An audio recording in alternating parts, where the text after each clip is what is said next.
Vlog on a blog. Tomorrow's news today. Get to the truth.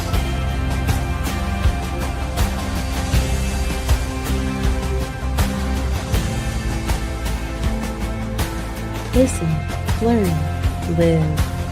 Visit us at yadaya.com.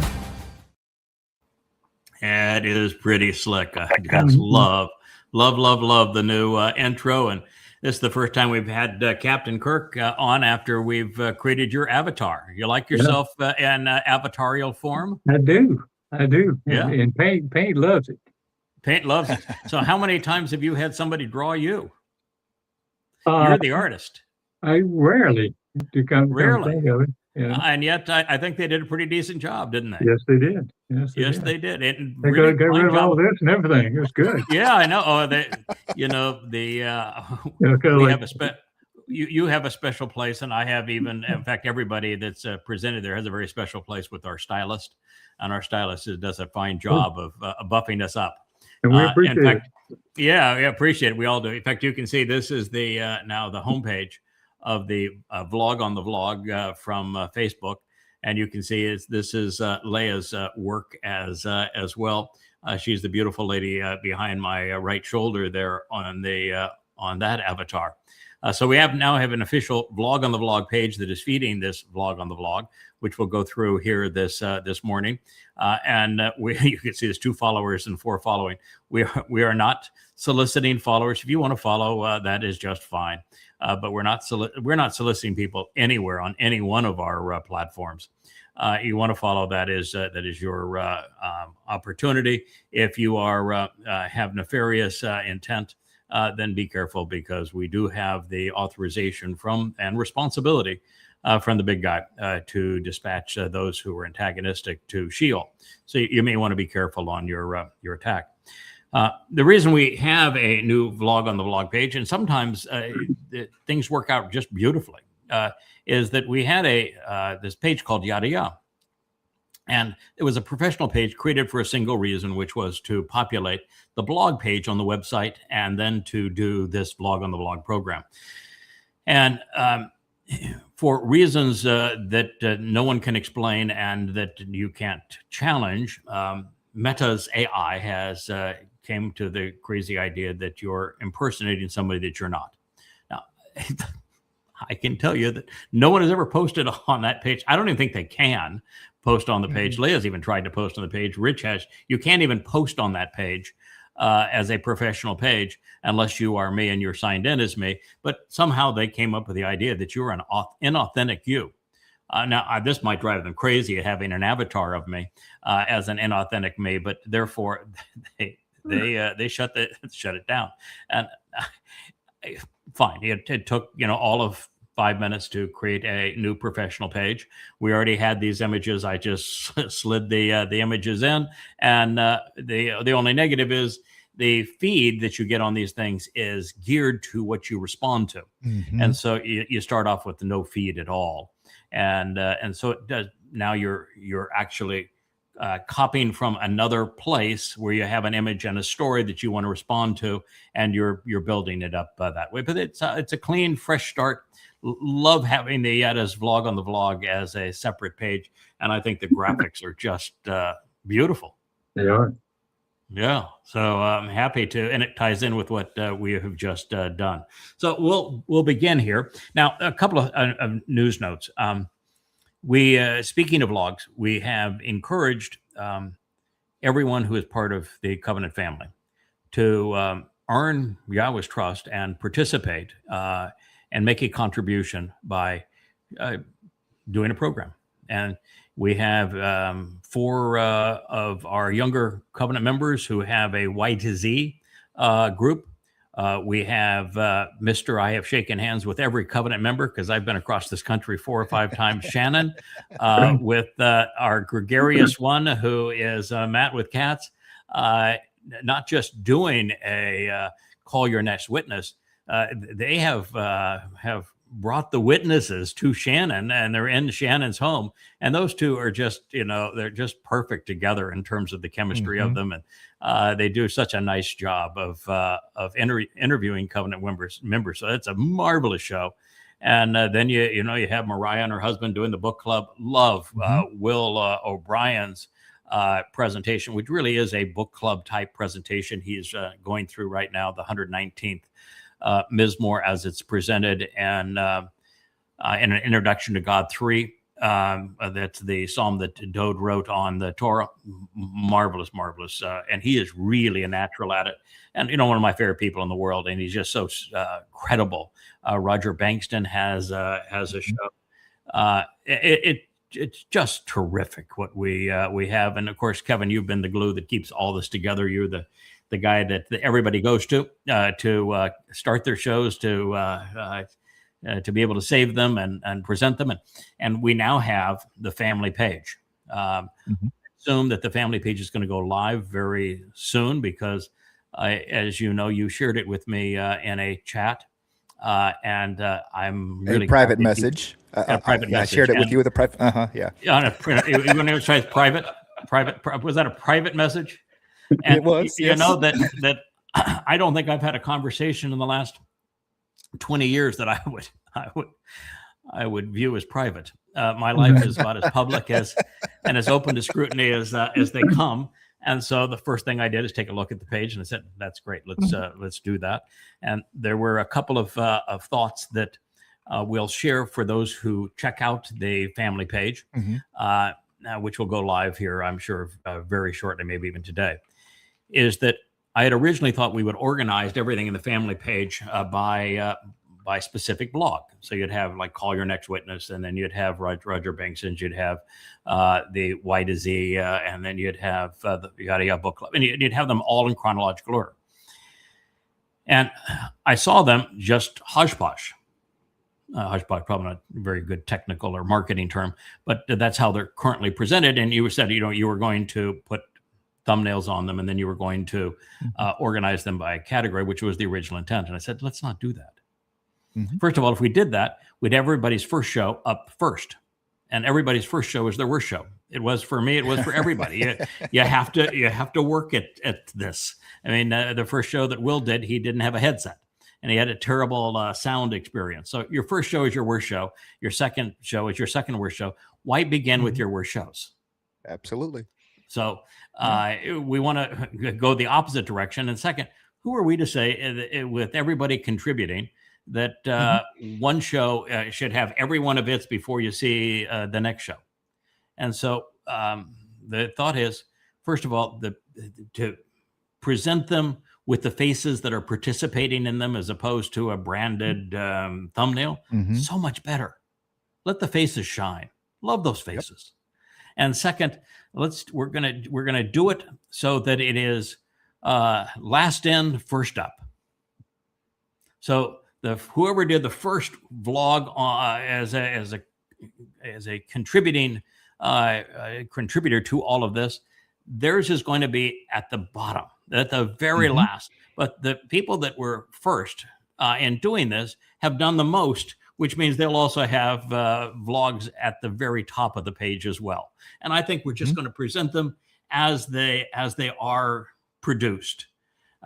Now, you'll also notice that right now there's some people that have done wonderful blogs that are not presented, and it's really because of a permissions thing. They've presented them under their name, and they've put them someplace, and they have to officially give Kevin permission to put them up, and then it will be complete, because we probably have twice as much or 3 times as much already as what is being launched on the family page.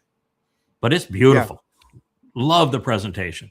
And one of the nice things about it too is that Joe created an admin tool to do it. And then Kevin, you took the responsibility of actually doing it using his admin tool. Yeah. I just clicked away. I mean, it really takes the work out of everything. You're like, hey, this is what you want it to look like. This is how many columns you want. This is the colors, the whole night. It builds the header, the footer, everything for you, so it matches the site, and then you just bring the content in. So yeah. Joe made it. So we're giving everybody a chance to share who they are, what they know, how they came to be part of the Covenant family, their outreach to others, thoughtful reviews of the news, of the books, and just of their lives. And what a tremendous part of the site it is. The other thing is all the books now have audio page turners. So every single book now you can have talk to you. You don't even have to read them anymore. You click on go and the books start talking to you. Every one of them has multiple voices, so it keeps it interesting. And they all turn the page for you automatically. They have a little highlights, like putting your finger on the page, so you look away, you're fine. You know exactly where it will follow by and highlight the paragraph in soft yellow that it's actually reading to you. And as I say, it keeps you interested because the voices are so interesting through this whole process. But the talking books is, particularly with the amount of books that we have. We've got 38 now, and 30,000 pages of books, and they're all available now in that format. All we want to do now is add an avatar, so it just makes the whole visual presentation a little more interesting. But they are all up and working. So very pleased with where we are on the website. All right. All of that being the case, let's try out the Yada vlog on the vlog. So here's the first picture. This is one I took from X, and this is something that is important for people to understand. The very first of what probably is 10,000 unheralded and I think profoundly important insights that I derived was this one, that this notion that agnostics and atheists have, that God couldn't be lovable or even reasonable if he were to say, worship me, love me, obey me, or you'll burn forever in hell. That if God had actually said such a thing, he would be sadistic. He would not be lovable. He would not be approachable. He would not be worth knowing. He would be a psychopath. And it is something that keeps a very substantial number of atheists and agnostics from approaching the Torah and prophets, because they associate the Torah and prophets with religion, and the religious God is pathetic. Now, the first book that I translated was the book of Hosea. And in the book of Hosea, one of the very first profoundly important insights that I deduced, this is now almost 25 years ago, maybe 24 years ago, was that God does not say that there are only two destinations for human souls. So God's testimony is inconsistent with Judaism, Christianity, and Islam. And as a matter of fact, he speaks most vociferously of souls simply dying, of them dissolving so that they dissipate into nothingness. Now, that is to be contrasted with an eternal existence in Sheol, separated from God, or an eternal existence in Shamayim, together with God. And the overwhelming number of references speak of this, of the dissolution of a soul. And so it dies, it ceases to exist. And that isn't hell. That isn't a penalty.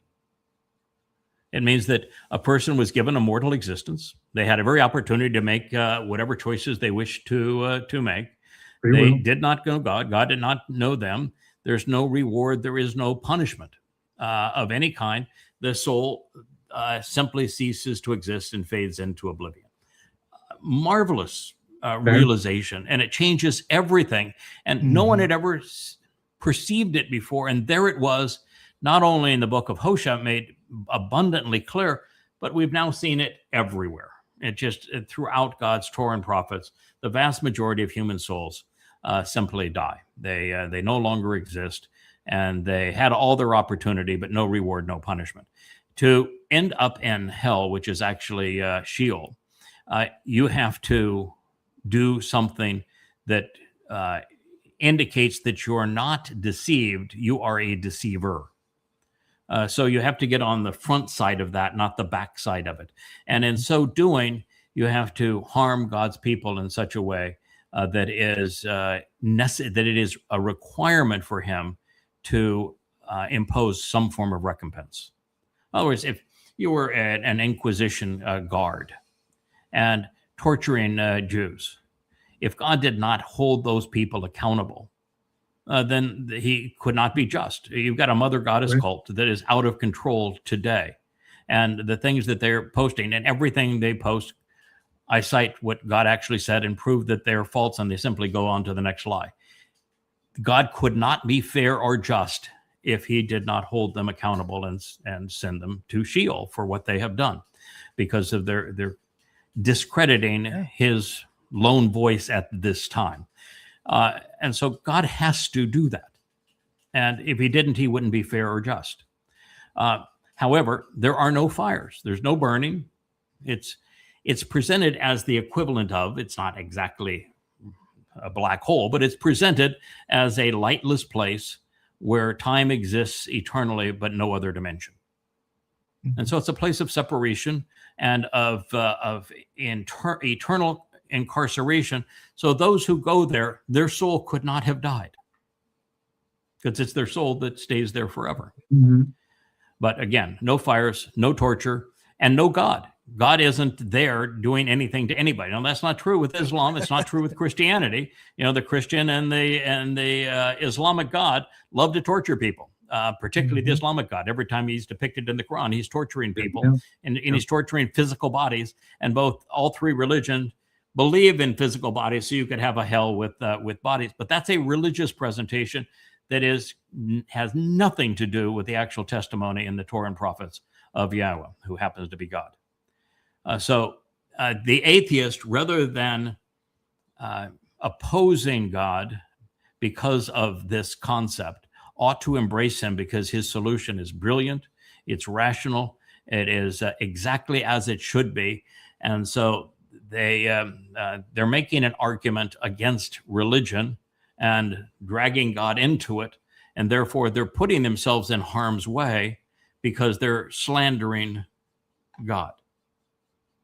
So in this case, I wrote to this individual on X when I responded to their post that you have been deceived by the religions that you are trying to destroy. There is a God. His name is Yahweh. And he said no such thing. In fact, he provides three options for souls, and therefore is completely fair. It is an invitation for thinking people to begin differentiating the Torah and prophets from religious drivel. So consider the evidence at yadayah.com. Yeah, Torah is not law. Torah is teaching and guidance from Yara. Yeah.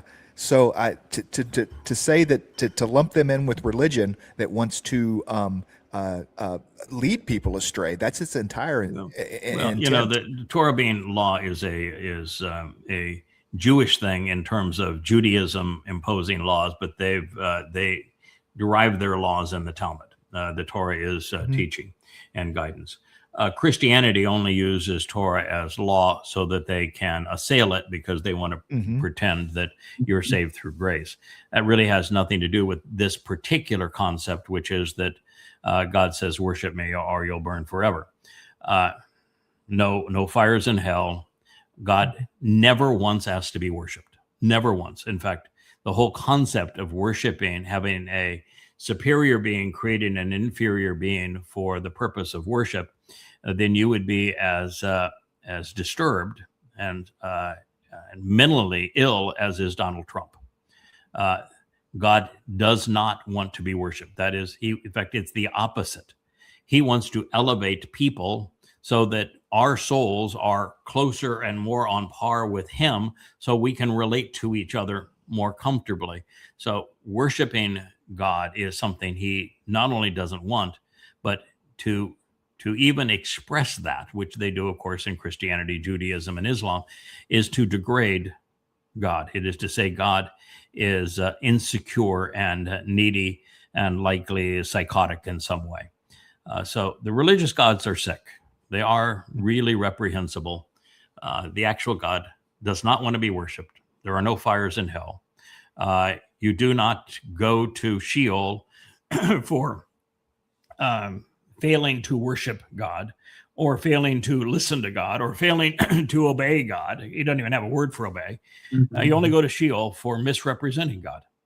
So you want to misrepresent him, you can go to Sheol for that. If you want to be deceived by the misrepresentations of others, your soul will simply dissipate into nothingness. It's an exceedingly fair system. Yes, Kirk? Did he ever ask you to worship him? Never once. Once. Never Bow once. down? He said, No, "Get in up." fact, and if he did, then he wouldn't be worth knowing. That's true. It's just like you and I creating a tadpole that grows up to be a frog, and we demand that frog croak out, "Kirk is great, Kirk is great, Kirk is great. Kirk is great, Kirk is great, love Kirk, worship Kirk, lift Kirk up." Bow down. But how many times would it have to burp that out before Kirk would say, "Okay, come on, this is a real." We're done with frogs. Yeah, we're done with frogs. That's just enough. That was really a dumb. That was really a dumb move. What in the hell was I thinking? And maybe if it was a pretty girl and say, "Kirk is great. Kirk is great. Love Kirk. Kirk is It great." might linger a while. You might linger a while. It may take you 15 minutes before you say, "Okay, sweetheart. I don't think that's really sincere." And so, no, it's preposterous that a superior being would create an inferior being to worship. The whole concept of worship is a religious concept. God hates religion with a passion. Yeah. In the words of Meatloaf, now I'm praying for the end of time. Ad Olam is a long, long time. And even if it is a pretty girl saying over and over and over, Kirk is great, at some point, that's going to get old. So, Boy. Yeah. And by the way, that we know pretty girls saying Kirk is great in Sheol, and Kirk's not going to be in Sheol. But nonetheless, the Allah thing of the perpetual virgins, no, that is really stupid. That's really The whole thing is highly perturbed and disturbing. Oh. It's just a shame that that's slander. The presentation of religious gods as if he were the real God.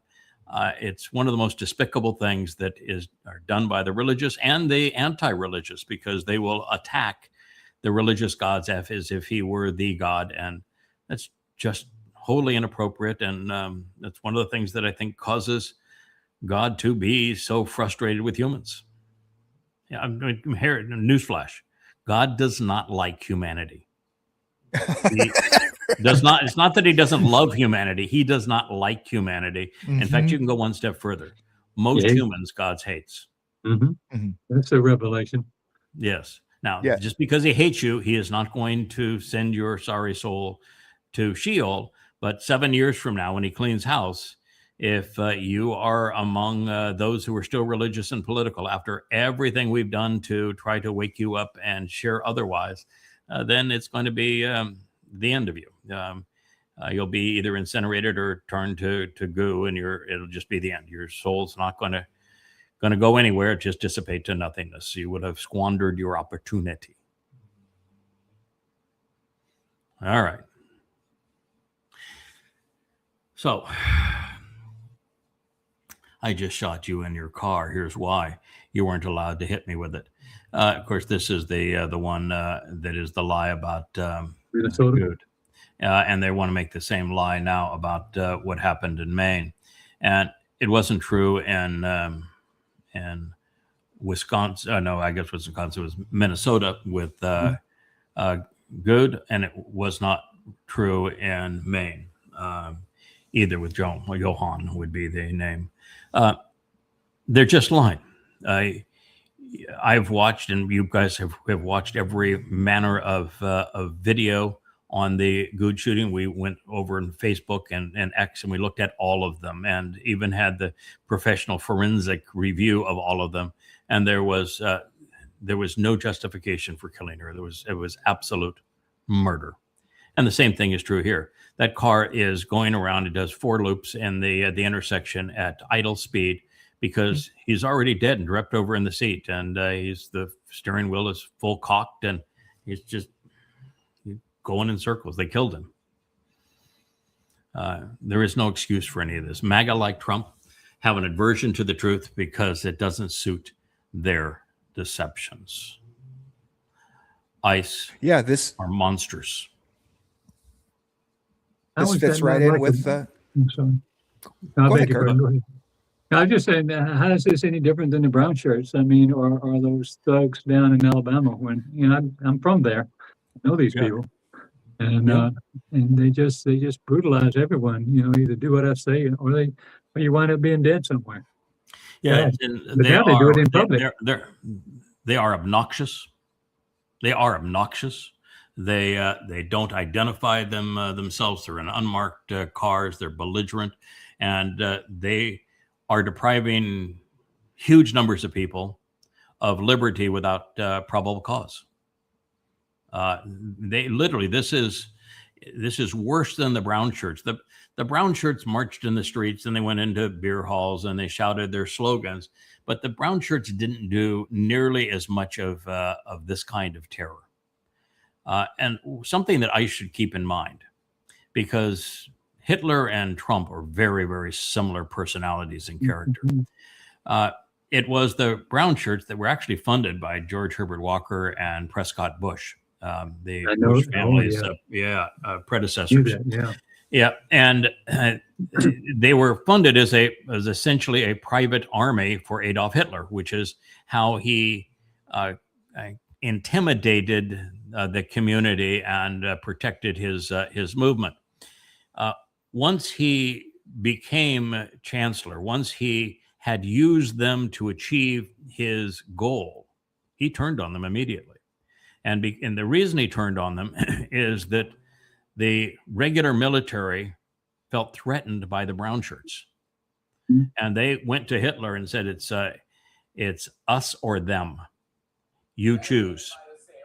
And when they made that choice, it's us or them, you choose, Hitler allowed the SS to take out the brown shirts. And they did. They slaughtered them.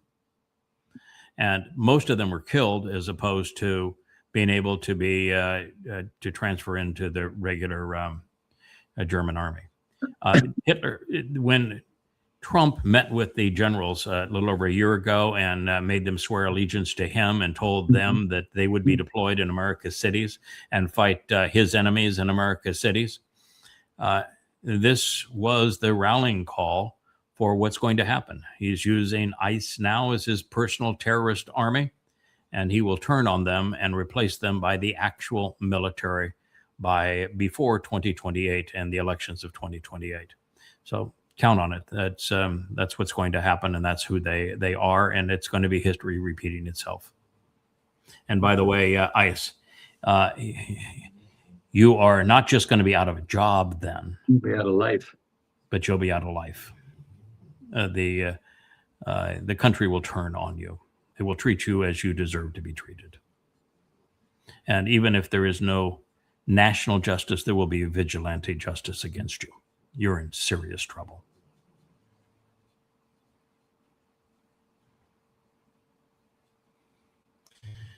Here's the 10.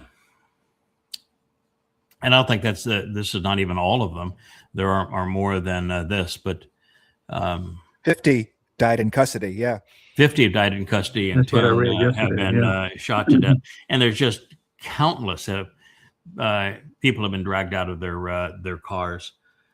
This is ISIS Trump's death squad. It's a tremendous shame. And most of the victims were not undocumented workers. And even those that were undocumented were committing no crime. And they were making a net contribution to the country. And the thing that we just need to keep on emphasizing is that the MAGA terrorists, the MAGA morons, will say it's okay that ICE kills a few people because of all of the people that the illegal immigrants have killed. Well, newsflash. Undocumented workers in America are less than half as violent as ordinary Americans like MAGA. So MAGA are twice as violent as our undocumented workers. So you're living a lie. Everything that you believe in, including Donald Trump, who is Satan incarnate, you're living a lie. And it's going to come back to, well, you want to know what Sheol is like? You're going to find out. It is one thing to have been fooled. It's another thing to be part of those who are misleading others. There's a consequence for that. These souls that ICE killed and that MAGA supported that process and voted for this president to impose these death squads, there will be accountability for every MAGA vote and every ex-supporter. They deserve no less than that. God couldn't be just unless he follows through on this.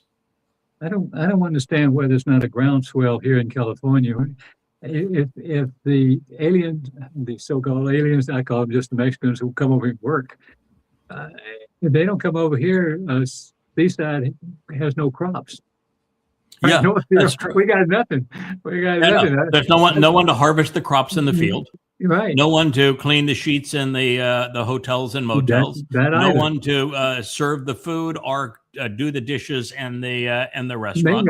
And no one to build the homes. And no one to do maintenance jobs. Yeah, America has what's wrong with you? America has indoctrinated 2 generations of bums. They think that the only job that's worth having is being an influencer. They want to keep up with the Kardashians. They want to be the next Charlie Kirk, and that's all they know. That's all they want to do. They don't work. Things have to be maintained. Somebody's got to harvest the food. Someone's got to keep the streets clean. Someone's got to haul away the garbage. And you're going to look far and long and far to find a kid that was coddled in an American university that's going to want to do those jobs. And so you want to get rid of the immigrants because you're racist, then you're going to go hungry. And you're not going to be able to go to the restaurant to solve that problem. It could be no one to serve you there. And when your house falls apart and no one to repair it, then you won't be able to go to a motel because there'll be no one to change the sheets. This is the dumbest idea, immoral and idiotic ever. I mean, America is just falling apart at the seams, and it's because of the MAGA morality and the lack of the Democrats to get their heads out of Marxist propaganda. America is a house of cards, just like Israel is now. You've got 2 extremes, and there is not a nugget of truth between them. Yeah, and if you're undocumented, the last thing you want is police attention, right? And so, how do you not get the attention of the police? You don't commit crimes. I mean, you don't go kill, right? So this idea that that they're coming over and they're so violent and criminal and all this, no. There have been landmark, peer-reviewed, scholastic studies of undocumented workers versus naturally born American citizens, and the evidence is always the same, that the undocumented worker that's here is less than half as likely to commit a violent crime. So you got everything backwards, MAGA. You're morons.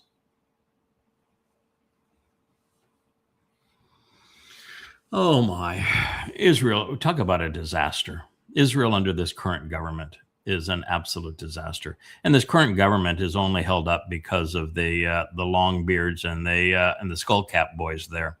The Haredi are parasites, and the Haredi are able to suck the life out of Israel because they have a voting bloc that votes unanimously for a candidate based upon pre-negotiated graft between the candidate and those parties. And the graft in the case of the Haredi is that they get paid to be parasites, that they don't have to defend Israel, that they don't have to work, that they don't have to go to school, that they don't have to do anything. They don't have to learn English. They don't have to even learn Hebrew. They can stay and speak Yiddish. They can read the Talmud all day long, and they can have as many kids as they want, and they don't have to pay taxes, and they don't have to make a contribution to society. In fact, they're unemployable. And this whole idea that they need to be like every other Israeli and be drafted like every man and woman in the country other than the Haredi to defend the country, they would be counterproductive. They're useless. It would be a plateau with him. You can't feed them normal food. You can't have them around normal people. And they are deficient in all the sciences and mathematics and language skills. They are useless human beings. Israel has 25% of its population that are nothing but blood-sucking parasites that have no value and can never have any value. Their lives are completely useless, and they will always be useless while they pretend that they are the ones who are praying for Israel's survival and that they are the great Torah scholar. No, they're reading the goddamn Talmud. The Torah hates you. The Torah hates religion. I mean, the Torah is absolutely consistent as the most anti-religious book ever written. And it speaks of the religious Jews as worse than death. So, no, this whole thing and this Israel passes a quasi-constitutional law. Well, you can't have a constitutional law in Israel. Guess why? There's no constitution. They don't even have a constitution. You got to start declaring there. Torah study to be a foundational value. And that is such a lie. They don't study the Torah.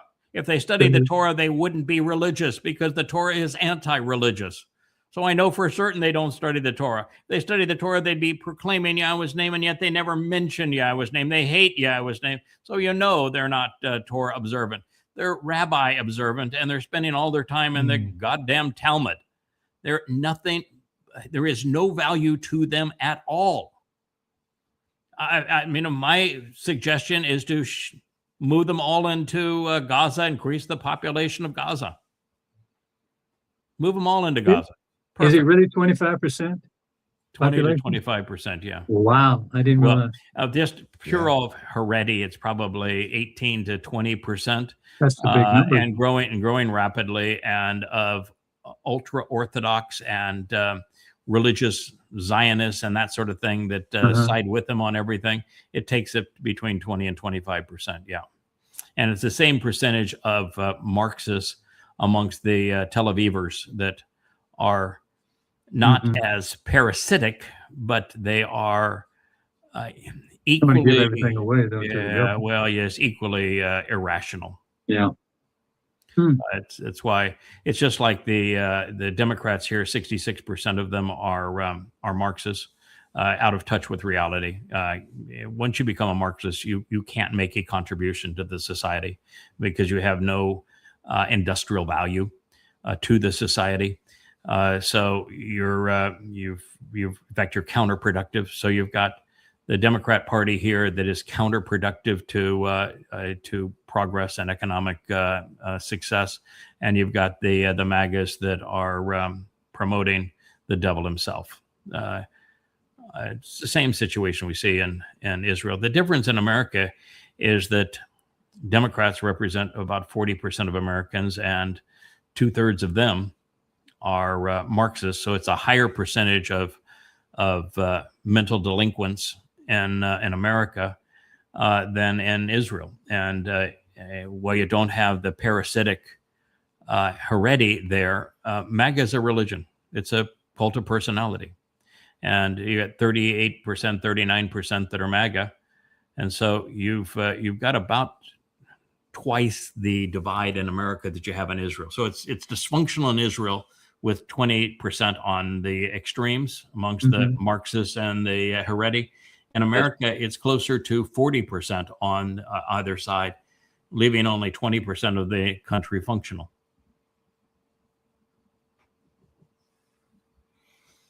Besides that, do you have any other good news? It looks like we ran this 19 hours. Yeah, I love this Luminary series. It's going to blow your mind when we go into and share what I have learned in Isaiah 10 and 11. And it's going to be the perfect answer again to the Malcreants we know as the Mother Goddess cult in their most recent post. They listen to this program, and all they have to do with their lives is to try to disparage me. And yet, fortunately, God's got my back. What he has to say will completely obliterate them again. But that we've been through this now 10 times, where they've made stupid claims on Yahweh's name being male and female, and they got everything wrong. Stupid claims about the 8th Mizmor speaking of a mother goddess, and they got that wrong. That God wants people to be modest, and they aren't, but they got that wrong. And that God has a problem with nudity, and we proved them once again. They got that wrong. That the Chodar chapter of Yeshaya is messianic, and it speaks of a Jesus character, and they got that wrong. Everything that Leah is the evil woman, and they cited Zechariah, and it speaks of them, and they got that wrong. And now they're going after the Chodar a second time, and condemning what we learned in the last word picture and the 31st Mashal. And once again, God has our back. It's going to be, I'll take everything they wrote, present it, and say, this is God's counter. Deal with it as you want.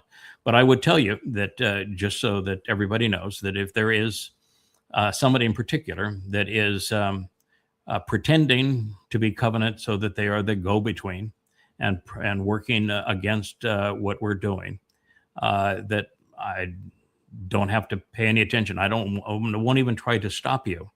But the Malak, no. And the time of judgment is 7 years from now. And every one of them has earned and will receive an express ticket to Sheol. You want to know about Sheol? You go there and join them, and you will earn your ticket to Sheol. It's fair.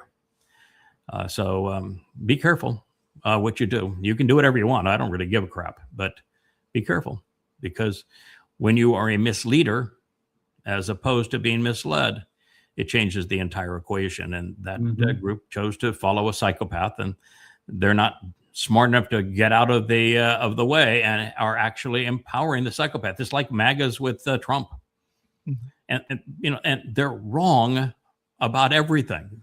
Like, they just screwed up big time on Shabua, and rather than saying, "Oops, we were wrong, we better disband, we were wrong," no, they just double down with the next lie. It's one of the common rational fallacies. It's argumentum by distraction.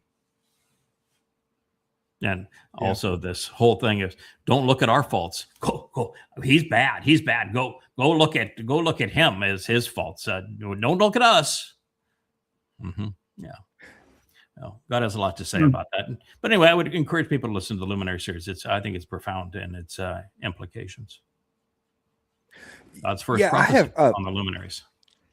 I have a question kind of in the same vein, since we're talking about luminaries now. I have wondered, I mean, we have how to structure it. We have Na'ar, which is we have learning this new not new, but this actual definition of Na'ar that fits. Right. Same God thing actually with uses Alma. it in the 10th chapter of Yeshaya. He uses it as a title. In fact, the most recent title he throws out there, he takes the verb kalal and kala, and which is based on the Hebrew kol, which means all, and that's the finisher, that's the closer. After all of this is done, he actually uses it now as a title. So kala is one of the titles ascribed to the Chodar. He's got like 8 of them or 9 of them just in the 10th chapter alone. But one of them is Na'ar, and then one after Na'ar is Kala, which means closer, finisher. And Na'ar, if you were to boil it down, Kevin, it would be a loud-mouthed agitator. And, for most people, that would be, that would be somebody that God would oppose, right? A loudmouth agitator. No, he loves the loudmouth agitators. It's his loudmouth agitator. What was Elia? Yeah. Yeah. He's an Elia type, is what he's saying. As a loudmouth agitator, he's stirring things up and creating separation. That's exactly what God likes. And he's a bit withered, which means he's got some wrinkles to show, some gray hairs to show for what he's done. So na'ar is a powerful term when you go to its verbal roots. Yeah, he's got a good one. And it's the opposite of what is commonly and almost always translated as young, right? Yeah, it is. Same thing with. And there is no etymological justification for young. The verb is a roaring, growling, loud individual who is rustling about, agitating, disrupting, and from the verbal root, he is somebody that is intensely focused on removing constraints, societal control mechanisms, and fleecing mechanisms from the flock. That's who a na'ar is. Right. And then we have Amma, right? This right. word is commonly translated as young girl, concubine, even concubines, right? Slaves, the servants, and handmaid. There is and this is the beauty thing about Amma, and it's the same thing about Kala. It's the same thing with Adamah and Parah. When God puts the feminine ending on a title that he is using, what he's saying, this is the most complete expression of this. We're going to have this cerebral and emotional. This is mind and heart. This is the totality of this. And what he's actually saying too is that you're going to have a bull that's productive. A bull's going to have kids, and that's a parah as opposed to just a par. These terms are worded like that so that it expands the purpose of it. And now you have a verb like kala based on kol. And so you have a verb that is the full expression of a full expression of total completion and fulfillment. And as sometimes you have to be in the right page to learn. So the first thing we did is we went to that final word picture and said, oh my, what this is saying is that God is redeploying certain souls. And it became obvious because then we traced who their husband was and who the Amma was and who the Asherah was and who her husband was. And we traced them, and that's Ruth and Boaz. And you make these connections, you say, oh my, and that whole Ruth and Boaz story is specific to this story that we're reading in the 31st Mashal, this last word picture.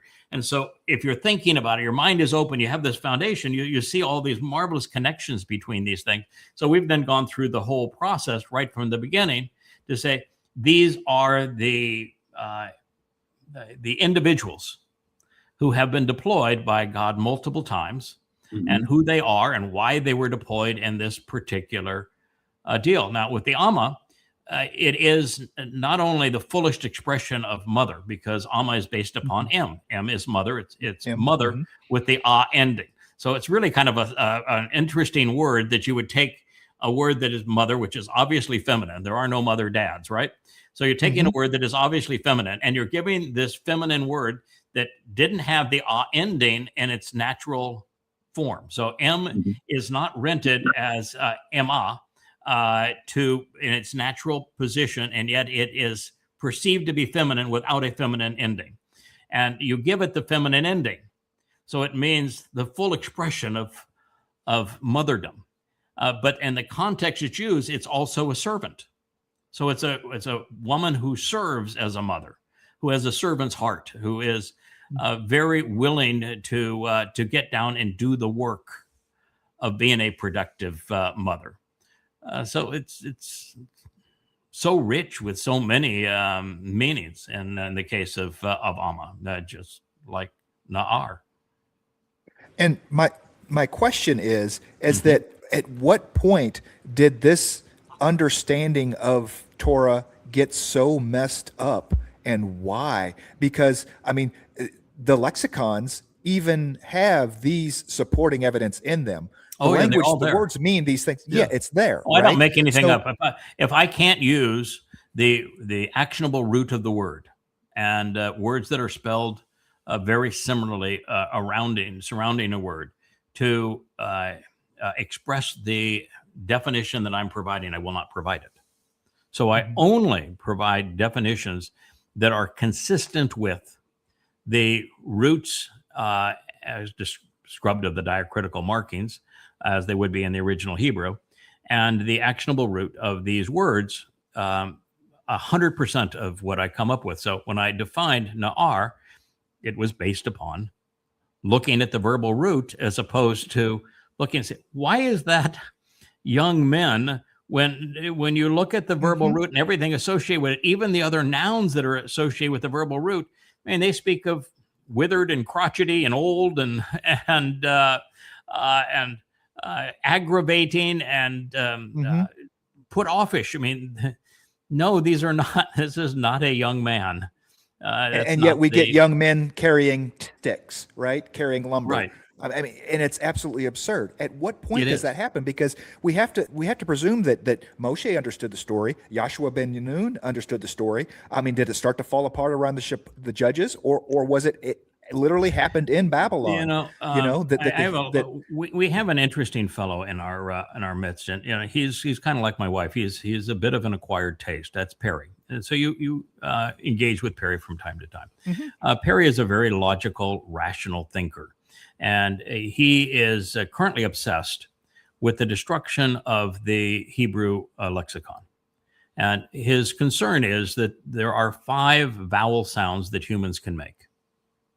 And that in any language, you would begin that language by having each one of the letters express that vowel sound. Like, for example, the Y, the Yod in Hebrew and in English actually conveys the E sound. Every word that has it you'd begin with an E sound.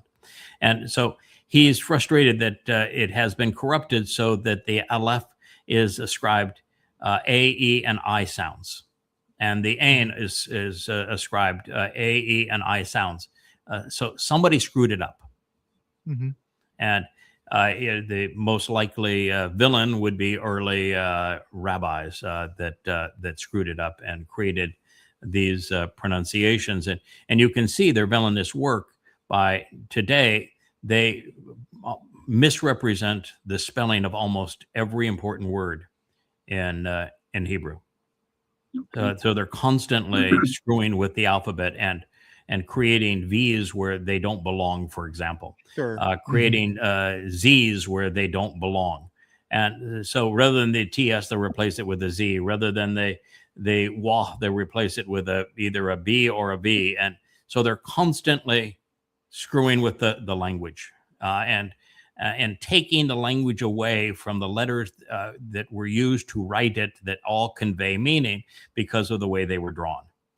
And so they call it the Shiva system, which is spelled and written identically to Shoah. Which would be the proper pronunciation. They changed the pronunciation of the O in their system, but it's spelled exactly the same way. And they replaced the Wah with a V. But the Shiva system means to deceive.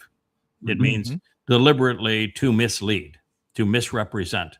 And so the very name for their diacritical marking system means to deceive. The rabbis have been belligerently and overtly deceptive from the very beginning. And it's rabbis that created Christianity, rabbis that created Judaism, and rabbis that created the Quran and Islam. They are a really despicable lot.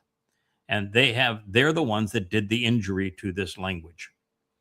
And so our challenge is to try to undo the damage that they have done. That's why we have translations in all of these books, and why we put the generic form of a transliterated sound in the parenthetical so that you can put it into any search engine and validate this. So when I say Na'ar is this, it may take you to a noun form that somebody has subsequently defined as that. But if you go to you'll find the verbal root if you go to the lexicon, and it will immediately say and validate exactly what I'm saying. And for this, of course, I will write paragraphs that explain the process of getting from here to there and undoing the damage. But that has been a huge part of what we've done the last quarter century. is undo the damage that rabbis have done to the text of the Torah and prophets. And when you do that, oh my, then the floodgates of understanding open. It's like now going through Isaiah 10. Now that we've learned so much in these last year to 2 years, and the last translation I would have done of it was probably 15 years ago. And you come to a completely different conclusion. And then there's just so many things like the last sentences that I dealt with. You have to pay attention. Was the subject masculine or feminine, singular or plural? And that being the case, it was dealing with this the use of kala in a nonverbal form, written exactly the same way as the title, the finisher. And it says the finisher is certain. Then it has a statement that every English translation ascribes to the Lord God, and it has the Lord God says that this is determined. So, and they render kala rather than the finisher, which is what the verb says.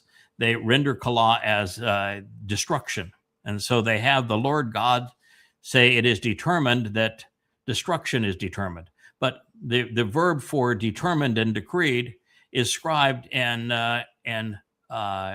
third person feminine singular, and kala is written with the feminine.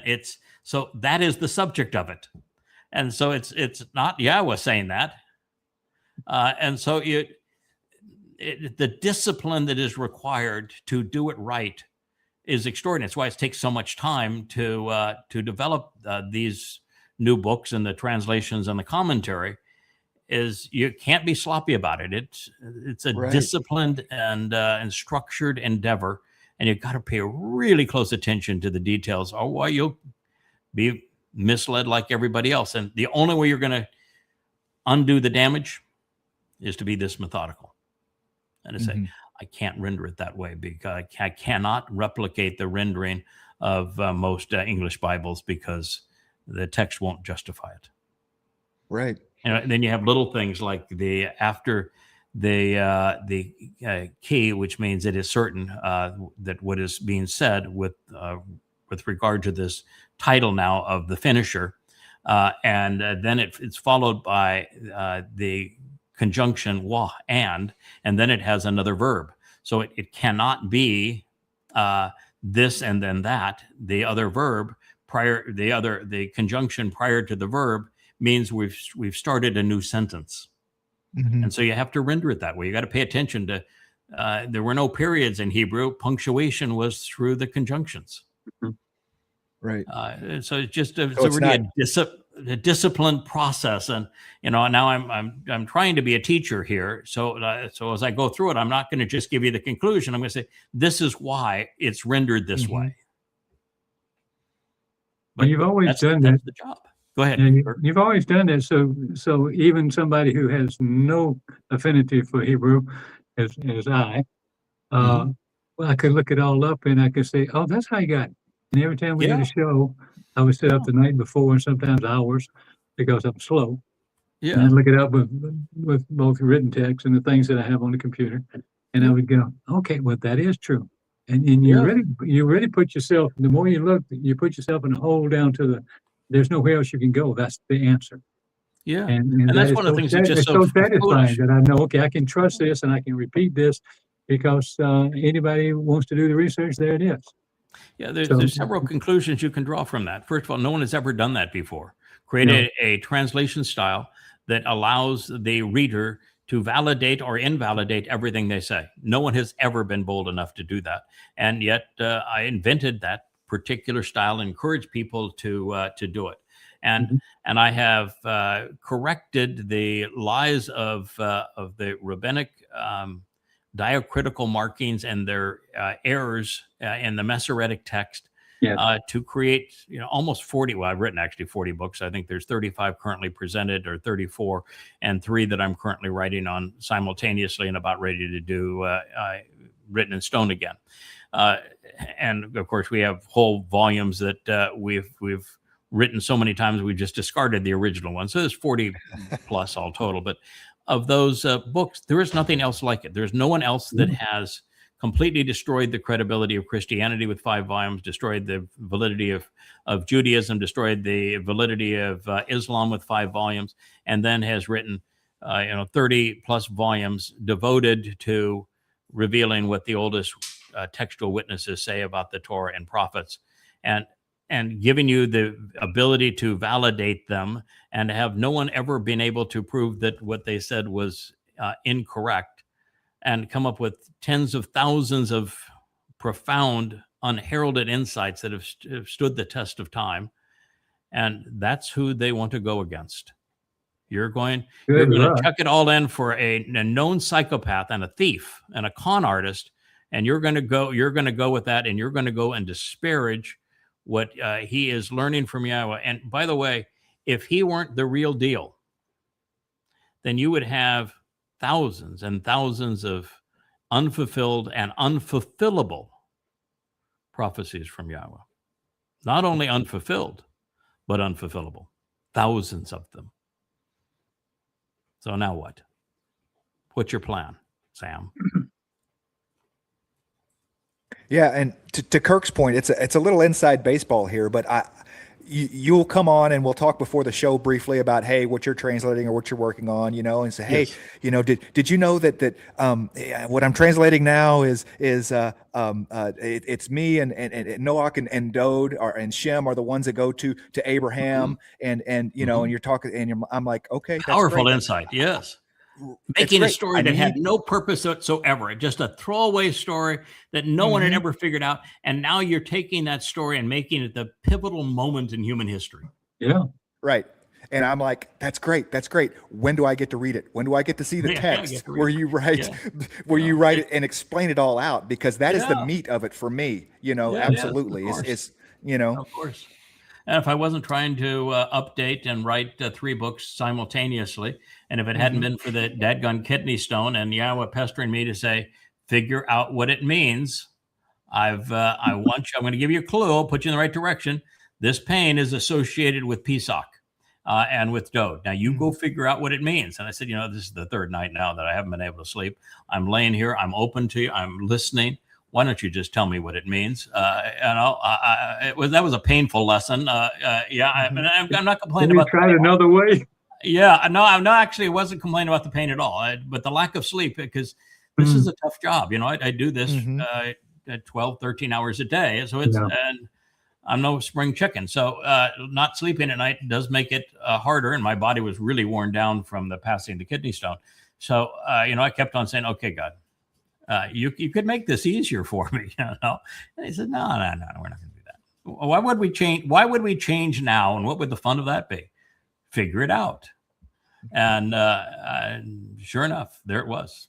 It was in Yeshaya 11, and I've shared with you what that was. And then this powerful voice just says, "So," and I said, "So, yeah, well, so." Are you just going to start here? Or are you going to do what you have always done and not cheat yourself or anybody else out of what I had to say? Why don't you go back to the beginning of chapter 10 of Yeshaya and to see what else I had to say and the context that this all plays out with? And there are a whole lot more titles. The guy that had the moratorium on no more titles, we've got a full quotient on titles. If you got another title, I'm going to scream. Well, then he keeps on piling on the titles, but the titles are all descriptive of the work that's being done. And I know there's a lot of people that don't like it, but God's thrilled with it. I mean, he's just absolutely thrilled with what we do. So we're going to keep on doing it. But that's how chapter 10 became so powerful, and I'm still in the midst of it, and it's goosebump kind of tingling. It's so exciting to be in. So anyway, the whole concept of the luminaries, to have used the last word picture to go back in time and to start with the first prophecy being the Gadol and the Katan Mayor, and all of the references that God has to those 2 individuals throughout time and how they serve one another and ultimately get the job done. And God now is used this Isaiah 10 to get us to the remnant, and his last statement was that yeah, that's all you're going to get. Israel is like the rocks that are pummeled at the seashore, and so the best we can do is this remnant. So it's pathetic in numbers, but it's a major achievement nonetheless. It gives Dodah's kingdom. It honors the promise Yahweh made to Abraham, but it's going to be about 1 in 10,000 Jews. And less than 1 in a million if you look at people overall. But he does the comparison between the battered rocks along the sea that he has to pick up those pebbles and bring them into Jerusalem, versus the number overall of Israelites. And he's saying essentially you're rock hard, even with all this agitation, with the sea trying to spew you out. I had to go grab you, and this is the best we could do. It's pretty gut-wrenching in places. Yes. Yeah. Fun stuff.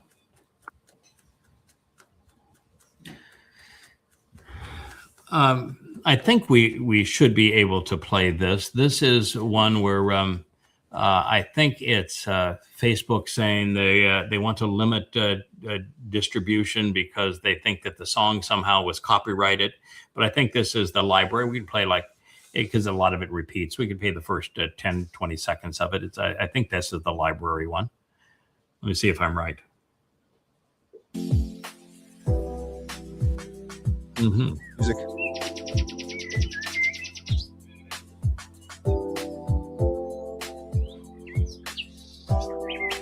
I would say this is very close to Yahweh's view of yada.com. Wow.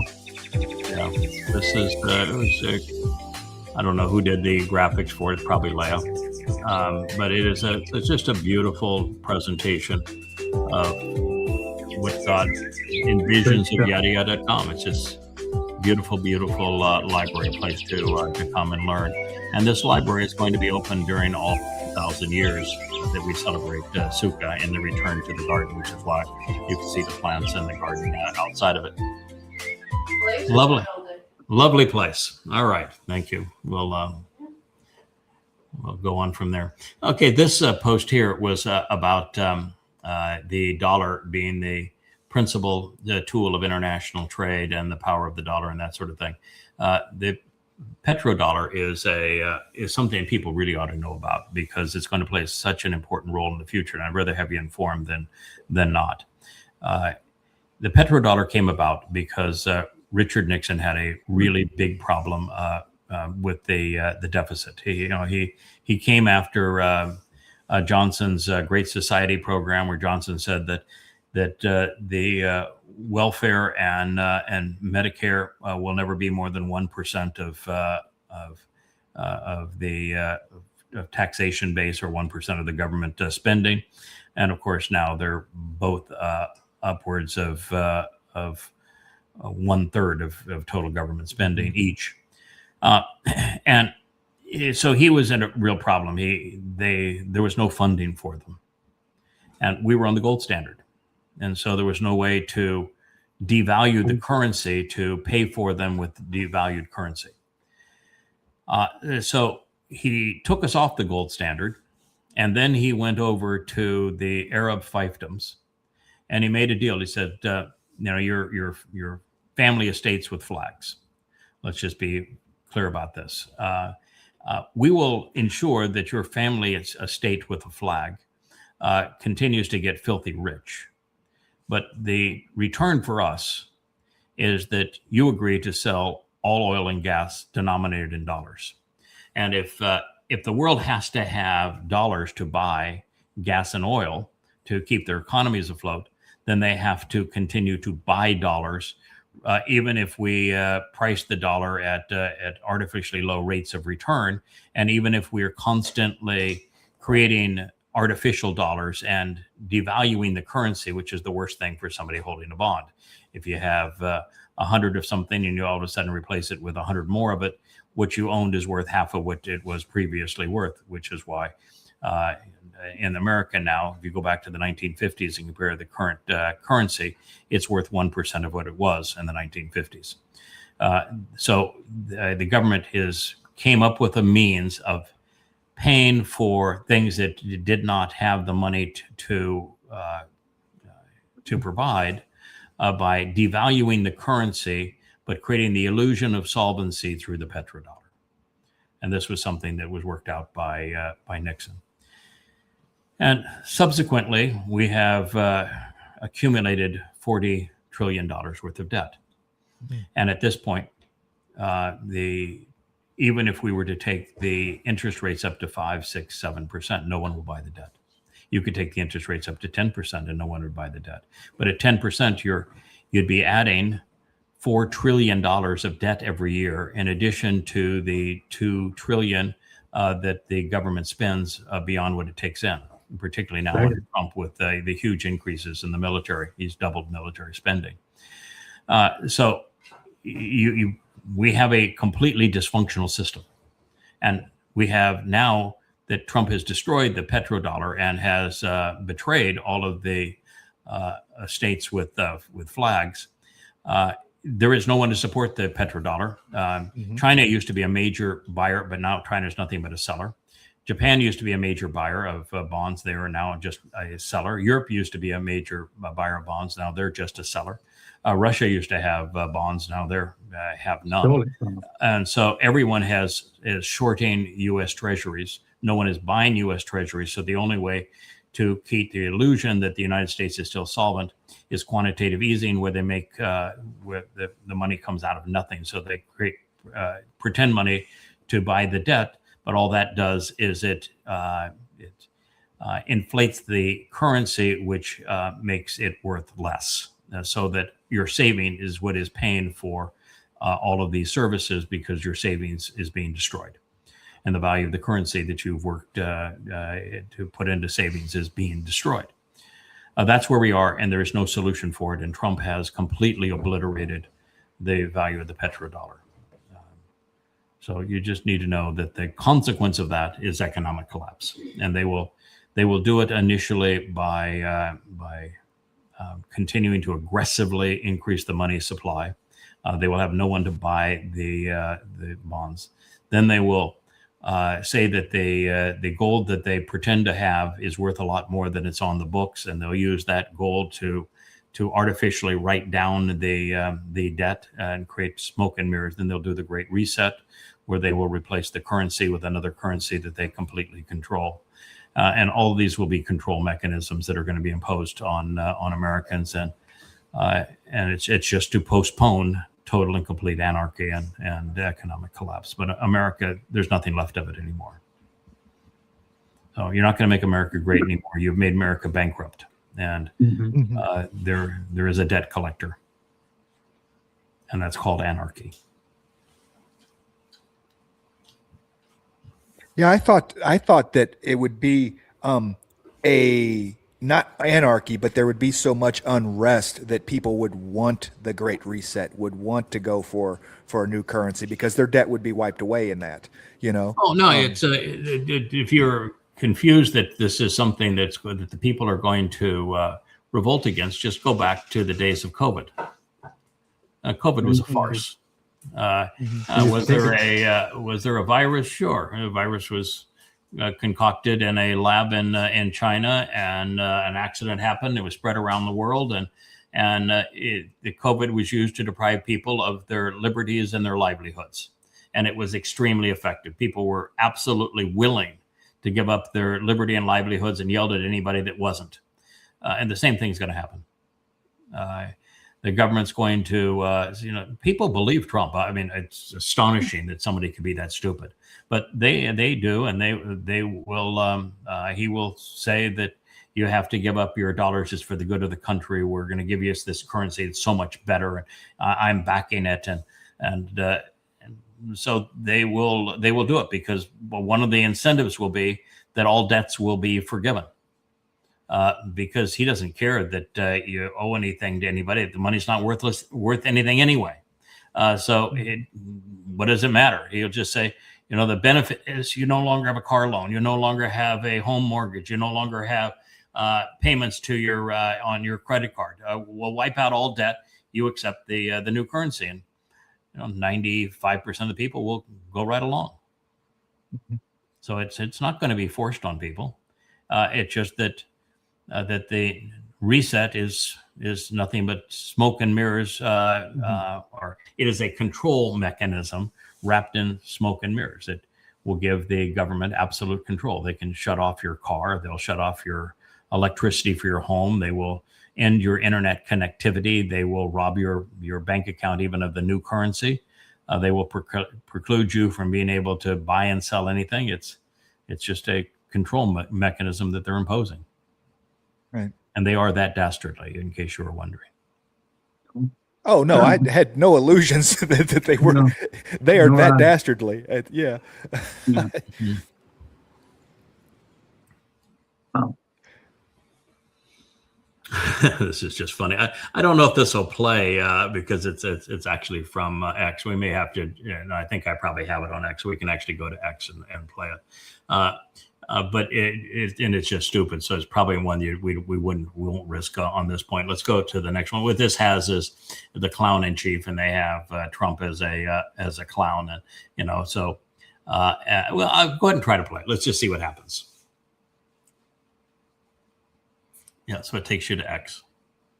Okay, play it.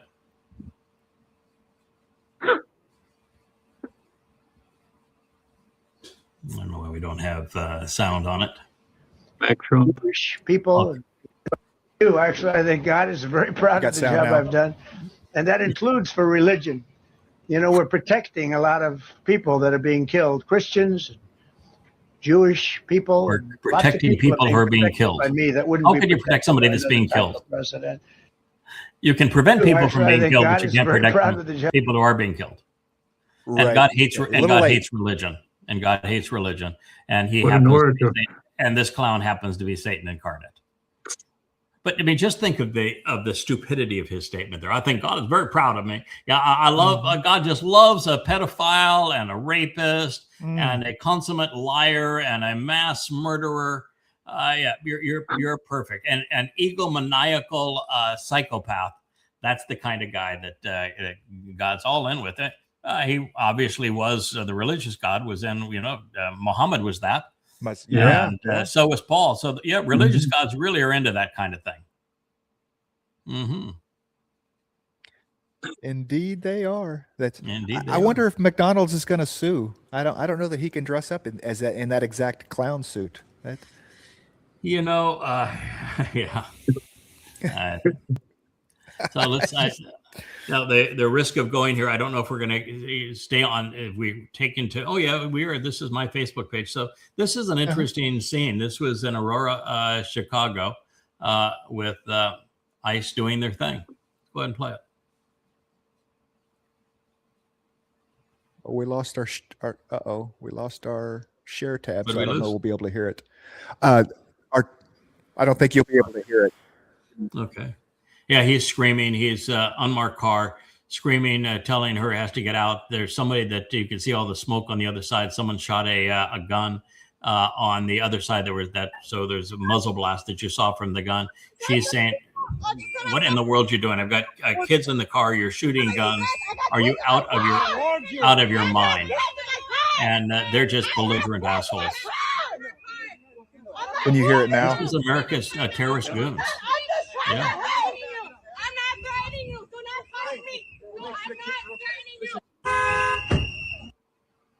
Look at that. Look Could what you an hear the- aggressive way a masked man gets out of the car. If that's your America, you're proud of that, you can go to hell. In fact, I'll open the door for you. Yeah, belligerent, unmarked car gets out of that unmarked car looking like that, wearing a mask, and he's going to expect a woman who is protecting her children to respond to that? No. Mm-hmm. And this is happening every day across America. America is doomed. What do we have next there, sir? Oh, yeah. No, take this one. This is another one.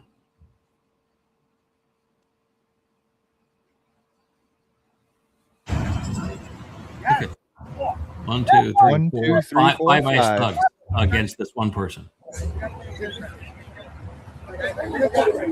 And he happens to be a U.S. citizen.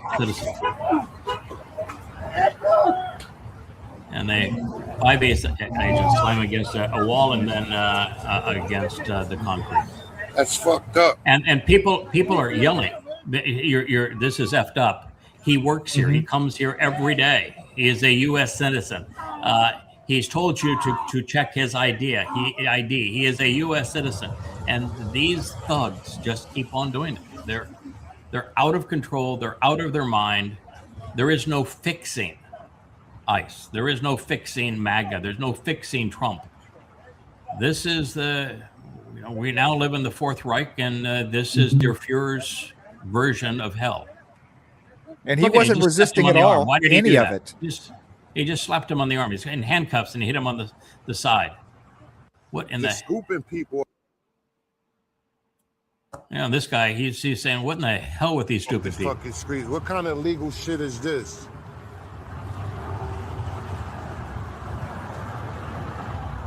Bullshit. Yeah.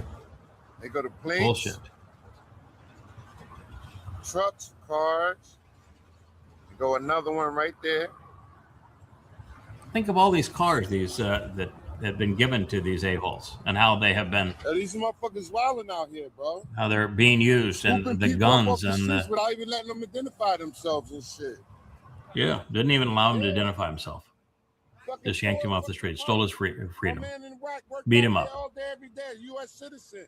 And they gonna fucking scoop him up without even letting him identify himself. It is bullshit, bro. Look at this shit.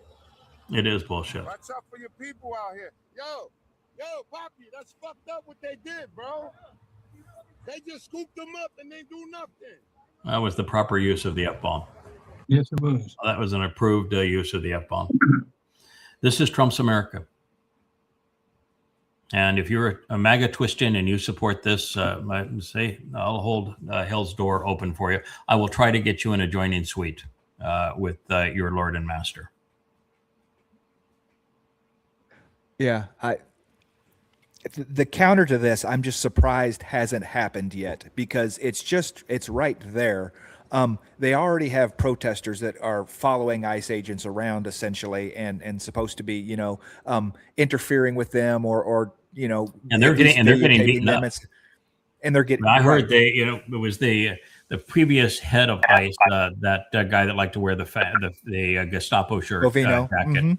Yeah, he was telling them, they touch you, you beat them up. Yes. You terrorize them. This is your city. It comes all the way from the top. They touch you, you beat them up.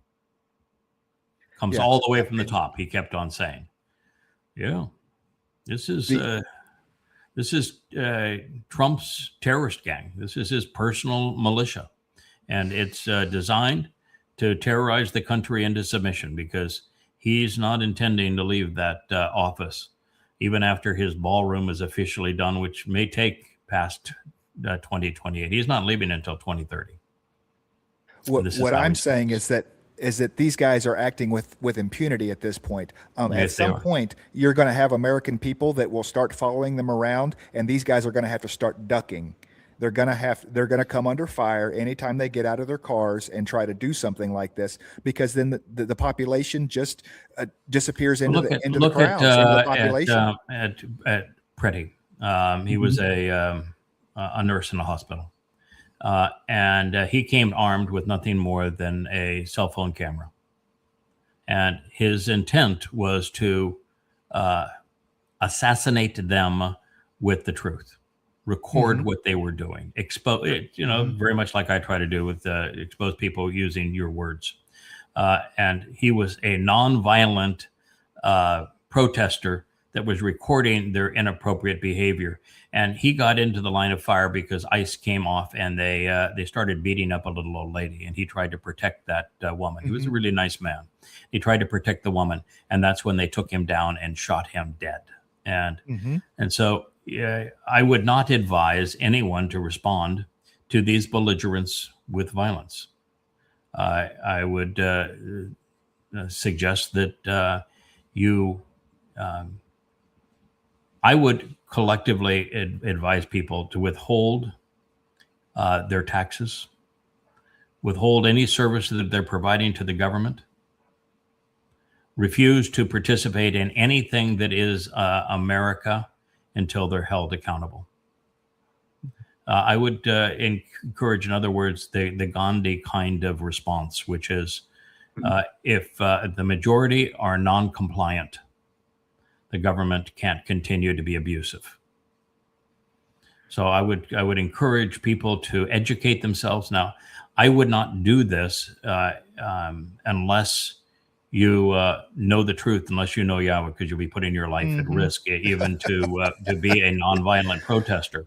And then you have the problem of, if you know Yahweh, you don't really give a crap about the politics of the nation. And so once you know Yahweh, all you can do is speak out against this. And we speak out against it because we want people to disassociate from it, because it's only when you disassociate from it that you can reach out to and come to know Yahweh, and your life can have meaning. So my suggestion is to completely disassociate from the American political mindset. Join us on X by condemning all of this. Use your words intelligently in that regard, and try to awaken as many people as you possibly can. But America, to support this is to be grossly immoral. As that man said, he used the F-bomb correctly.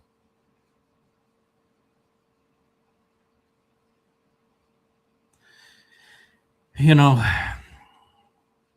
it's true in this case that that the West has been. He said, you know, the West has been filling their bellies like vampires with the blood of people for years. And it's true that the United States in particular, and that's what he means by the West, the United States has been vicious. The United States created the proxy war against Russia and sucked the lifeblood out of 2 million people. It is now trying to do the same thing in Iran. We did the same thing in Libya and in Afghanistan and in Iraq, and it over and over and over again that America is a vampire sucking the lifeblood out of the world, and he is correct in saying that. Russia is a victim here; they're not a perpetrator. They're a response. We blew up their what am I trying to say? We blew up their oil pipeline, and I mean, my God, what you can say? Actually, we didn't. Seymour Hersh was wrong. Oh, was it? It was blown up by Ukrainian special forces. Oh well. On the direct authority of Zelensky. So that war was actually started. The first act of that war was actually by Zelensky and his special forces going and blowing up the pipeline. And the dunderheads, we did a show on it, the dunderhead that did it. Oh my God, let's see. I can leave my DNA on the scene. I'll leave my fingerprints on the scene. I'll leave the explosives that were used on the coffee table of the salon and the yacht that I rented to do this. And then I will leave my fingerprints on the lease for that yacht. I will make certain that they know that it was me who did that. And then this nincompoop, this Ukrainian special forces operative, he has a recorded call because immediately after doing it, they did the investigation and it went straight to this guy. And they had irrefutable proof the moment that the Nord Stream pipeline was blown up, which was before the war, who did it. And he was arrested by the Italians, and the Germans wanted him returned because it was the pipeline that was feeding Germany, and they wanted him extradited to Germany. So he picks up the phone and he makes a phone call where he admits that he did it, and that because he did it, he needs to be protected from being extradited to Germany. And so he confessed to the crime on top of everything else, and he's got his fingerprints and his DNA all over it. Oh, so they have him dead to right, proving that the Ukrainians started the proxy war. They fired the first shot of the proxy war against Russia, and yet the world yawns and blames Putin for when he's the victim. You know, we just had Lindsey Graham die, and he was the warmonger that years before the war went to Ukraine. He's recorded on video. You can watch him with John McCain. Telling the Ukrainians, and these are the Nazi forces of the Ukraine, the private militias, to go off and kill ethnic Russians in the Donbass area because it will cause a war. And he says it'd be the best investment we ever made.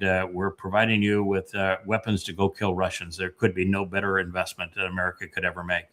And this is the kind of creep that that represented America, started the proxy war, and yet you have 80% of Americans that think that Putin initiated the war. I mean, we live in a world of really stupid people that are so easy to mislead. And if you write that on X, what you'll find is 99% of the people will condemn you for telling them the truth. Mm-hmm. And the truth is irrefutable. It's obvious. Mm-hmm. I'm no advocate for Putin. I think Putin has made a lot of bad calls, and I think right now Putin needs a set of cojones because he's lost his cojones. He's being attacked by Europeans all around, and attacked by the United States, and he's about to lose, or not to lose, but he's having his second most important ally pummeled, and you don't see him responding. Now, while the West and propaganda would have it, you believe that he is losing the Ukraine war. He is winning the Ukraine war in a major fashion, but he's losing refineries and other things to missiles that are made in Europe and guided by Europeans, and he's not responding. And if you don't respond, ultimately, you're going to lose your country. So right now, Putin, who's been the ultimate pacifist in all this process, needs a set of cojones, or he's going to be history. Yeah. Yeah, you can't. It's the missile and interceptor equation all over again. You can't continue to lose refineries at the rate that you can bomb their facilities that their stuff comes from, because they just, you know, a 25,000 drone can do, billions of dollars worth of damage economically, and there is no stopping that unless you make the price for doing it untenable, and that's what Russia has to do, and he hasn't done it. And the only way you can do that is to use conventional weapons, which Europe has no defense for, and to bomb all of Europe's missile and drone factories to stop them from doing it. Just to say that we told you this was going to happen. You continued to do it.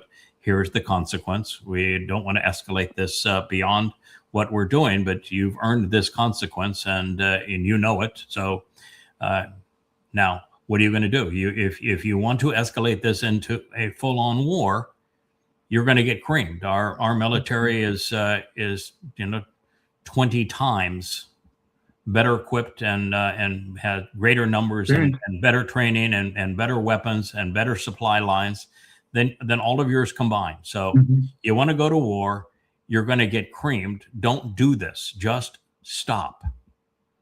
Yeah. And then it'll be fine. Just stop. And this is the problem that Trump has. He's lost the Ukrainian war, and he's lost the Iranian war, and he continues to do the same thing, expecting a different result. He was threatening again last night to pound Iran with bombs, violating the MOU that he signed, and then said that if they don't capitulate, and he says they'll come to the negotiating table. No, they negotiated a deal. It's just every time they negotiate the deal, it's the same deal, and it means that Trump has to surrender. And he signed that and agreed to it multiple times that Trump has to surrender. And then he realized that he actually reads it, or somebody reads it to him and says, I don't like that very much. And he can't honor his own deal because he happens to be Satan. But then he's back on the same thing. Then we're going to start blowing up their refineries, and we'll blow up their bridges, and we'll blow up all of their infrastructure, and we'll blow up their desalinization plant, which is a grotesque war crime, which means if you're the U.S. military and you're carrying out that order, you are not shielded. You have committed a gross atrocity and a war crime, and the U.S. nation is guilty of war crimes. And then you have the problem of every time that America does that, Iran retaliates and makes the situation worse, and you're already to a point of no return. The famine late this fall and next year cannot be averted because of the fertilizer. Yes. And economic collapse of nations cannot be averted. It's been too long now that the strait has been closed. And now that Saudi Arabia has decided they would go attack the Houthis, the Houthis are going to keep Saudi from being able to ship oil out through the Red Sea. So the world is so screwed up because of the egomaniacal nature of Trump. It can't be fixed. And the U.S. bases there are just gone. Mm-hmm.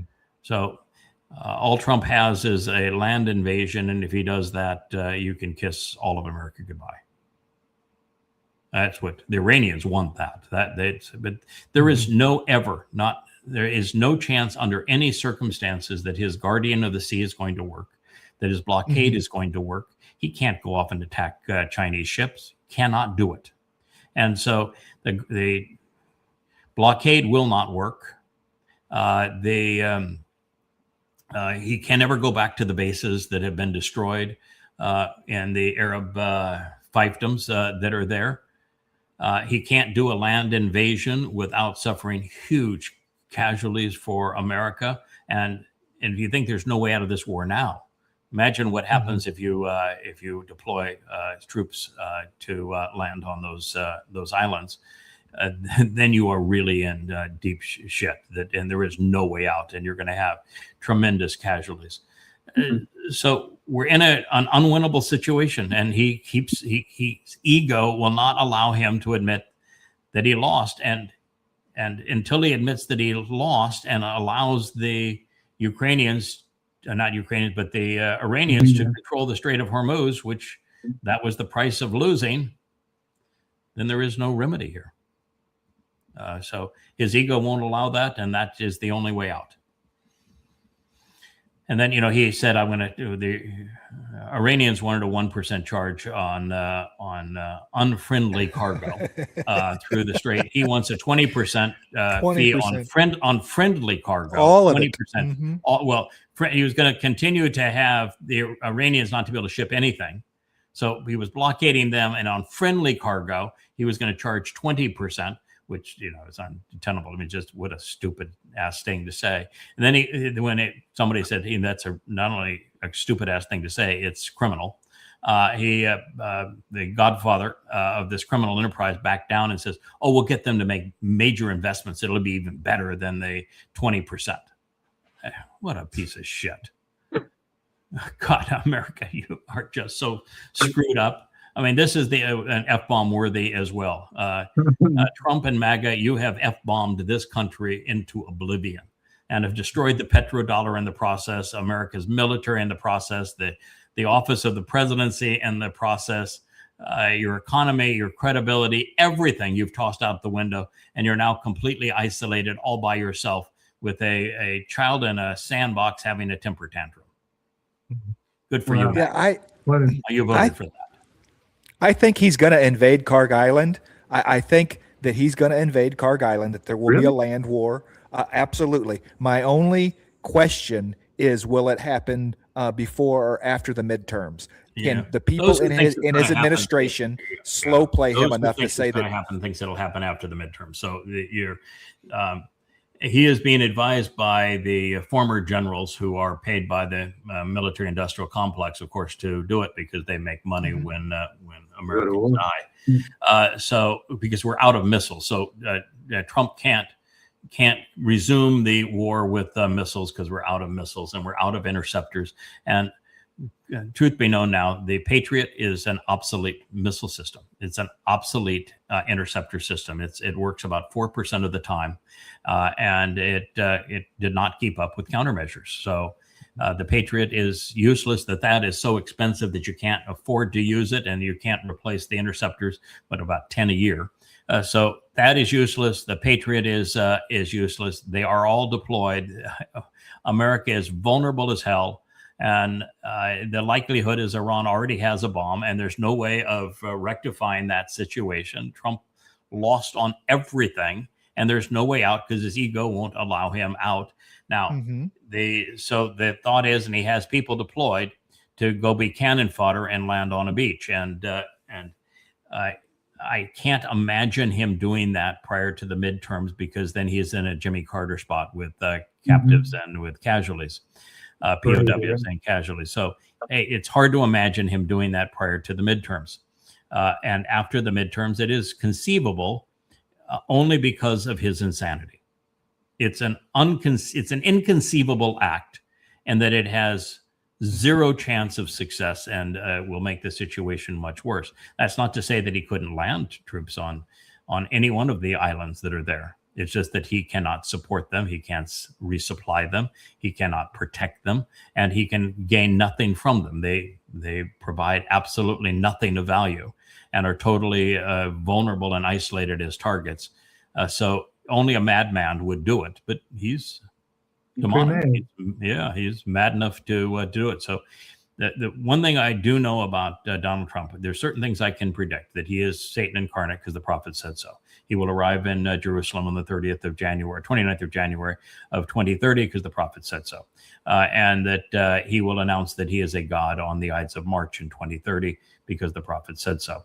And that he will continue to be egomaniacal, continue to be a sexual pervert, continue to be deadly and deceitful and destructive. We know all of those things are certain because the prophet said so. We know there's going to be a nuclear confrontation in the world because, again, that was actually even written in the Torah, pursuant to the work of the Nachri, and comparing the world to the present condition of Sodom, which is what we witness. And it's replicated in the prophetic texts of both Yeshaya and Yoel. So the person who would be igniting that is Donald Trump, with all of his stupidity and his craziness. So he views himself as the next Napoleon, as a Julius Caesar, as an Alexander the Great conqueror of the world. And America is not enough for him.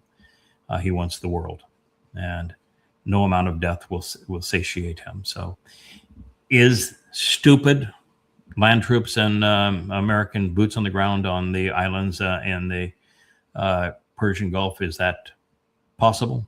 Yeah, because of him, it is possible. Are we sure it's going to happen? No, we can't be certain of it because it's so insane. Mm-hmm. That's just my point.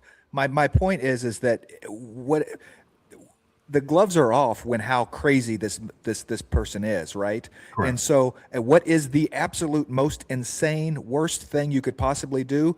That's my bet that's what he's going to do. So no, it's not the most insane thing you could do. A nuclear bomb would be the most insane thing you could do.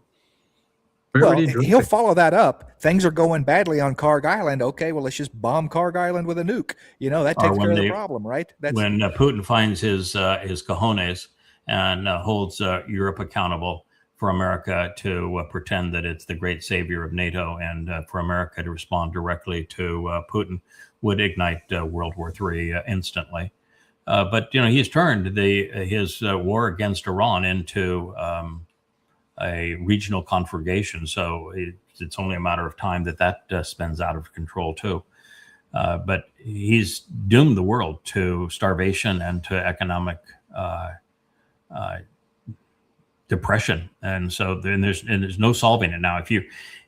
And part of the problem too is it's not just that the world has gone now 4 months with 20% reduced access to oil and fertilizer and gas, but the Iranians in retaliation have taken out a very large percentage of the ability to produce these things. In America now, Trump's saying we're going to go bomb the Iranian refineries. Well, if you take out Iran is the largest producer of oil. You take what they have out. You've now bombed their Russian facilities, so they're no longer able to export, particularly diesel. So then the next catastrophe is diesel. That means the trucks can't deliver food or products to stores, and that means the farmers can't plow or harvest their fields. So the next catastrophe is diesel, and Russia is no longer an exporter of diesel because of the damage that was done to their refineries. They're actually an importer. Talk about the disruption of the system. I mean, Donald Trump is the dumbest piece of shit ever to hold national office, and he has really worked the world into chaos. Yeah, there just aren't that many acres of peanuts for us to start using diesel the way it was supposed to be used. So you can see Wookie here is looking because his girlfriend just walked in. Leia should bring his girlfriend Maybe we'll get a little wider angle on this camera. Leah will bring his girlfriend. She's now she is actually a little jihadist at heart, but she's dressed in pink. She's dressed in pink at the moment. She has a pink pearls on, and is dressed in pink. So this, It's lunchtime. yeah, this is and Wookie just sat down and says, "I'll share my my yak bone with you." Really? Oh, yeah. Yep. This is pretty darn cute, huh? I guess. Yeah. Okay. Well, thank you. All right, we can go to the next slide. Wookie says, "Okay, well, I'll share my table with her. No problem." Wooks is a share. This is just a cute piece. And God has a real simple plan. He wanted Adam, who as we now know as Dode, to be his beloved son, and he wanted to share the universe with him. And unfortunately, in the garden, Dode didn't measure up, and in the garden, Chawa made it worse, not better. And then as they began to proliferate outside the garden, they made it worse in a hurry, to the point where God says, "God, I really don't like man at all. I regret actually creating man." And then we got Noach, who was Chinook, to re-engage and said, "Okay, we can reboot the system. Let's work this through." And collectively they did. And there's it's a man and a woman working together. Noach and his wife, they were a team to make this happen. And then this parlays into the story of Ruth and Boaz, which is the ultimate love story. It is the story of the covenant. It's the most beautiful story I think ever presented, is that love story and what it represents in terms of delivering the kinsman redeemer, and how Ruth is the Amma in this process. And then you see how they restore Dode's relationship with Yahweh when they come back. That's the whole purpose of the 89th Mizmor and the 31st Mashal, is this presentation of their return to restore Dode's relationship with Yahweh. And then they work to enable Dode to fulfill his destiny, which is to serve as the Passover lamb. And now they have returned again to, by the way, this beach. This is the actual beach where we live. And they have returned to this beach and are in the business of restoring Yahweh's name and Dode's reputation, because God wants his son to return and have a kingdom. And at this point, he would have, nobody in his kingdom. That is our mission. So it's a cute little piece. I know that palm tree, by the way. You do know that palm tree. I Yeah, do. that is our beach right here.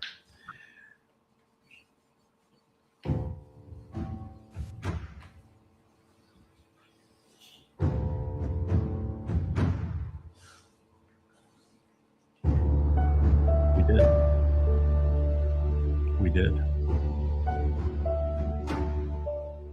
did. And you can too. We share it all. We keep no secrets. Yep.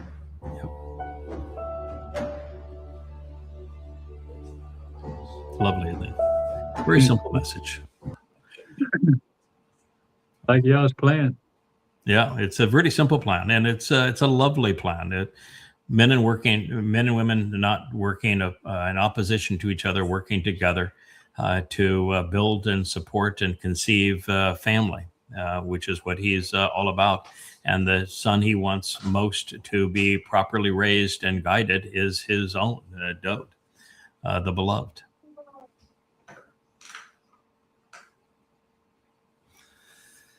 Well, one of the things we constantly encourage people to do is to shed your ignorance. God said, "My people are destroyed because they're ignorant," and you can shed your ignorance. This happens to be the 5-volume series, 4,200 pages all total, on exposing and condemning Allah, Muhammad, and Islam. It's irrefutable.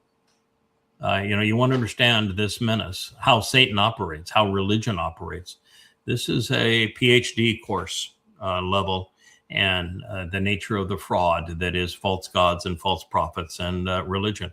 And in this book, you will also come to know the rabbinical contribution to the Quran and why the rabbi should be held accountable for making Islam the religion it is today.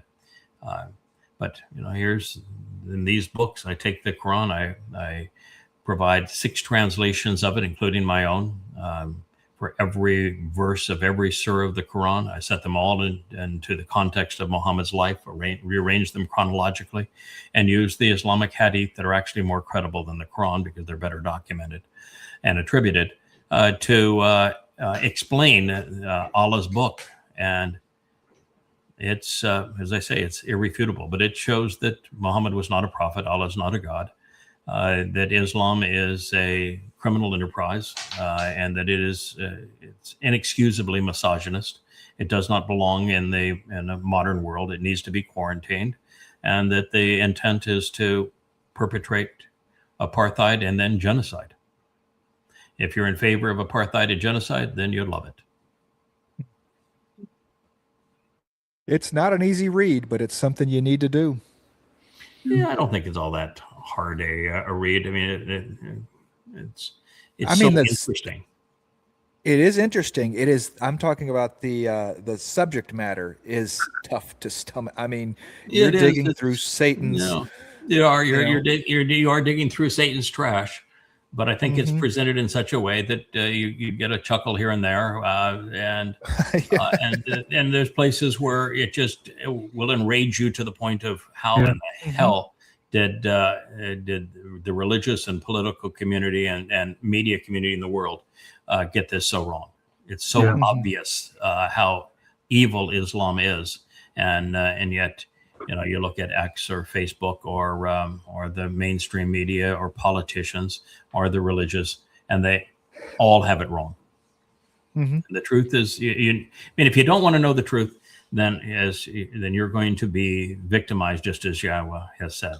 My people are destroyed for lack of knowledge, for their ignorance. And so if you want to remain among the ignorant because it's a long, tough read, then so be it. That's your choice. You will be destroyed. I made the effort to resolve that for you. This is a really pretty library. It's a different rendition on the library, but what we're about is yadaya.com, the library where the books actually open themselves for you. They turn the page for you, and they talk to you. And the talking books are extraordinary. Just go ahead and play this one too. Beautiful.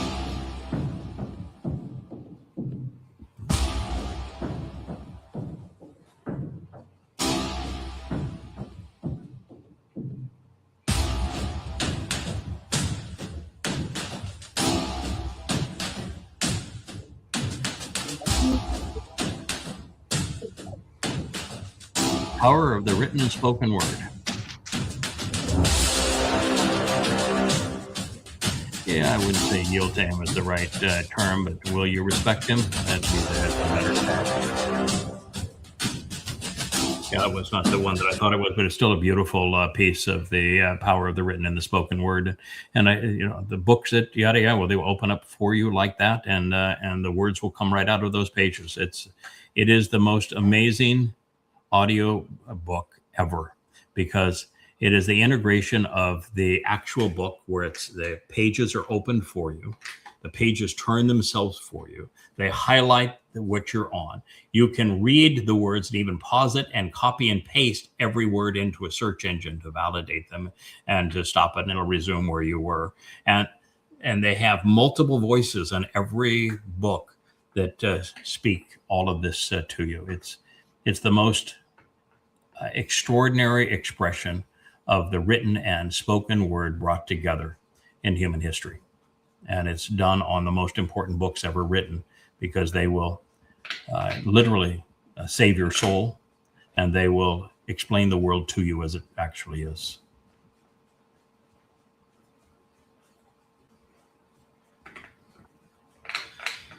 Yeah, this is supposed to be Einstein saying that those who have the privilege to know have a duty to act.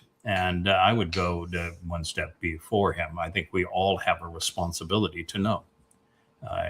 When you are ignorant, you ought not have a say in anything. Ignorance is not bliss. Ignorance is highly destructive. A society that is ignorant results in what we're witnessing across America now.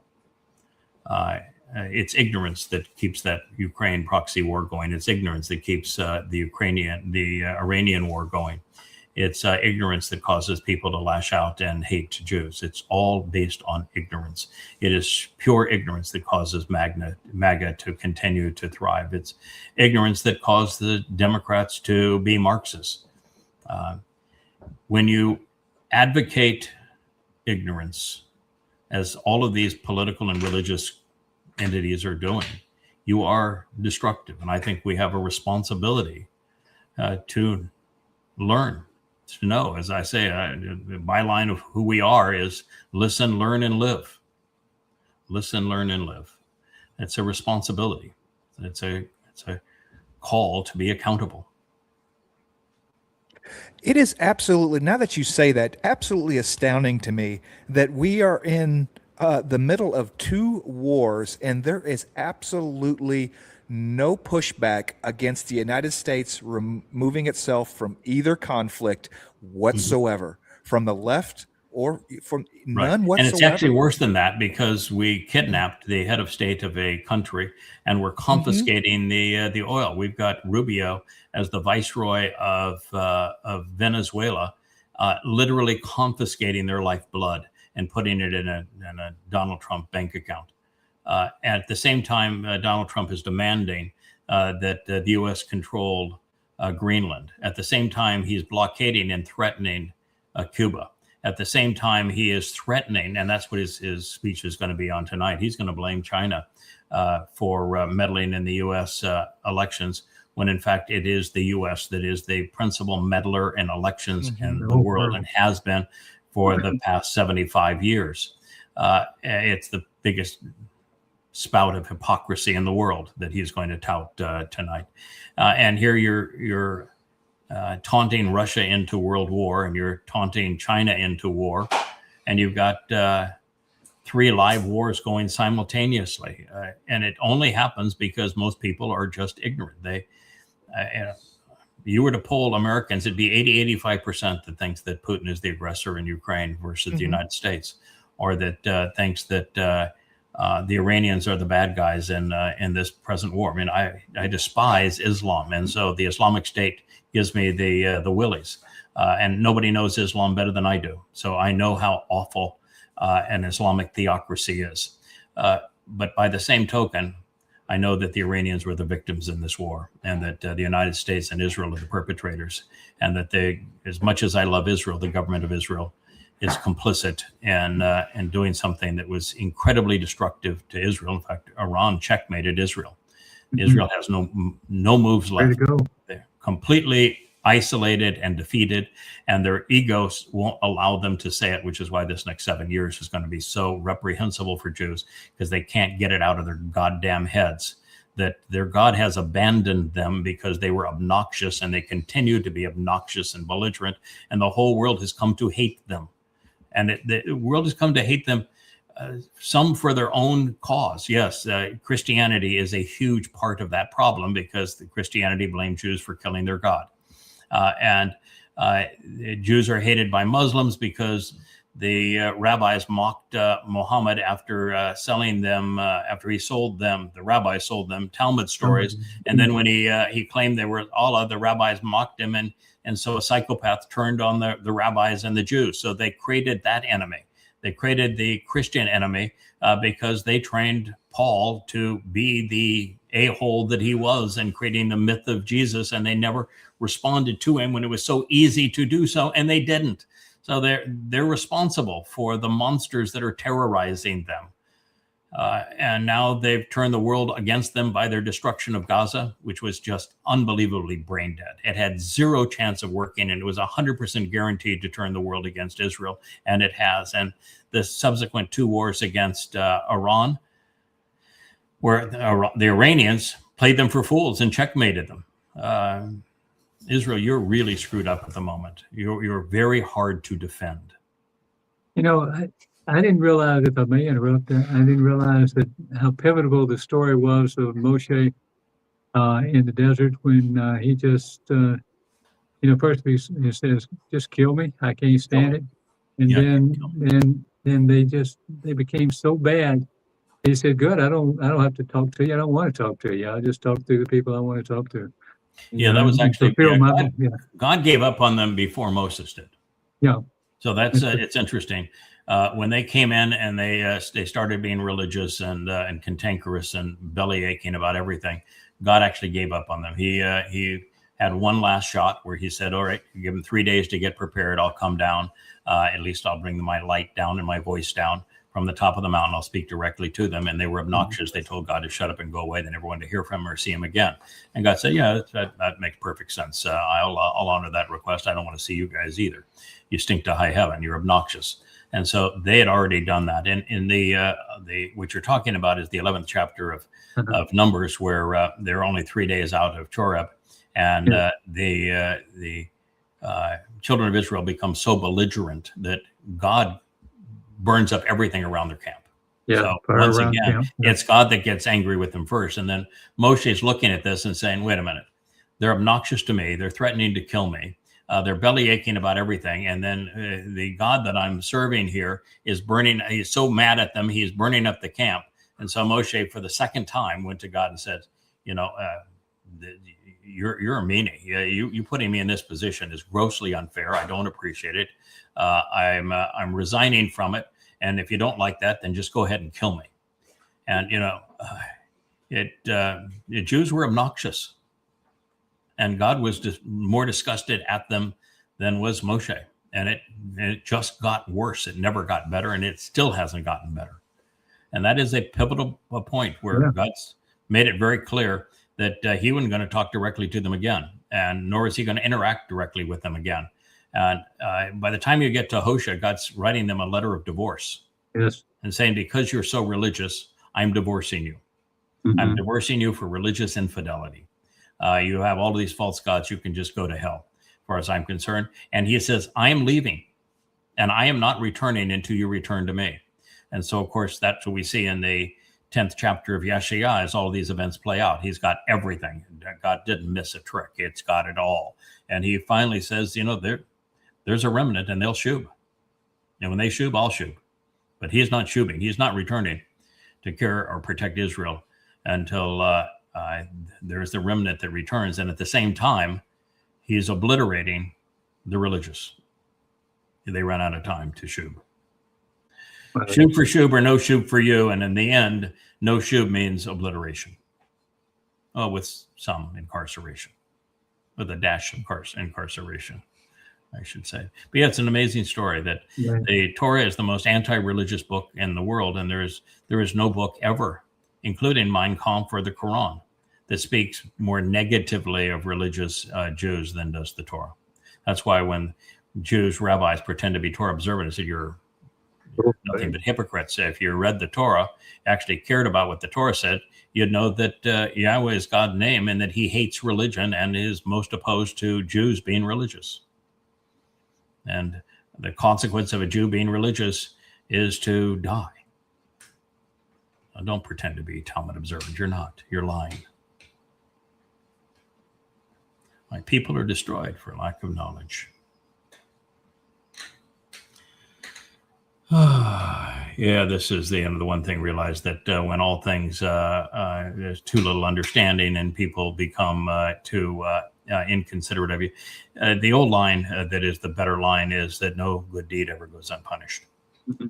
I deal with that with our the a-holes that are part of the female clique of the mother goddesses, where treated the perpetrator, the malcontent psychopath that runs it, defended her and gave her more than anyone ever in her life, and gave her tens of thousands of dollars to support her, all based upon her ongoing lies. And then it's what I get back in return is betrayal.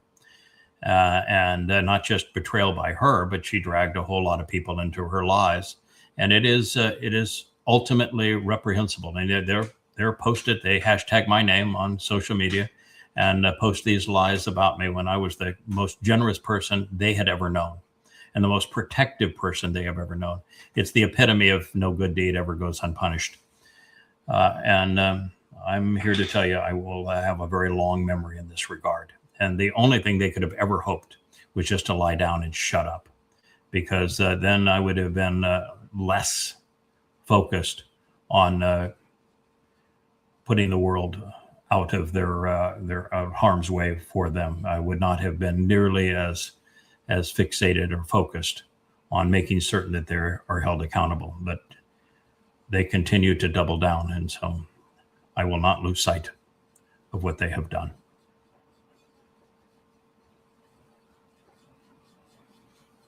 We don't have to look at this. That's me having fun with words. English language is so damn complicated. I just thought it was fun. Just from a pedantic point of view, because that makes my job as I'm a wordsmith, is just to share a few of these. So I posted a few of them just to get people giggles on how complex English grammar is. And I don't claim to be an expert in English grammar at all. My expertise is in Hebrew grammar. And the Hebrew grammar is much more interesting and much more clearly understood. There are these 7 stems, and they define the relationship between the action of the verb and the subject and the object of the verb. It's just marvelous the way that God has created these stems to define their relationship under that action. And then he has 3 volitional moods, with perfect for a God who's views free will as the single most important thing to maintain. And then he's got the imperfect and perfect conjugation along with the participle and the infinitive, so that you can show ongoing or constrained action either as a verbal noun or just constrained to time.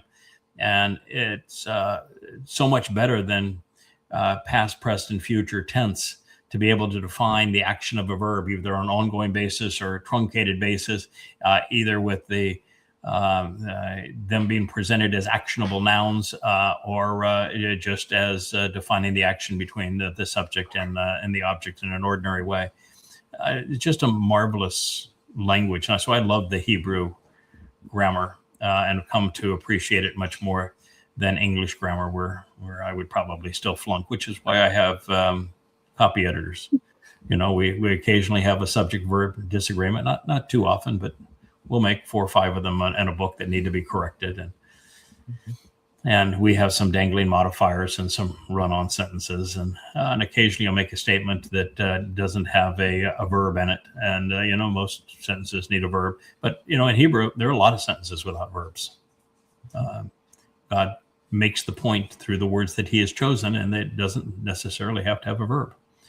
So anyway, that's my... And he wrote with pictures too for the ignorant like me. Oh, yeah, he did. Yeah, that's what that means. He drew pictures of the words that he was communicating with, so that you could visually see how they were to be read and defined.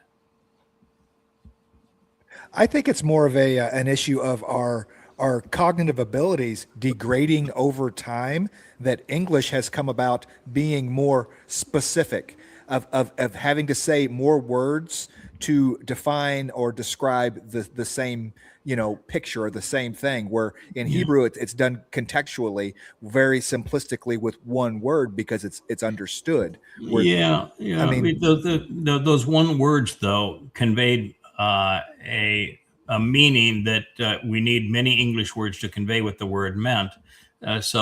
You're packing more meaning into a single word in Hebrew than you would have in the same word in English, so that it takes 5, 6, 7, sometimes 10 Hebrew words to fully define the Hebrew word.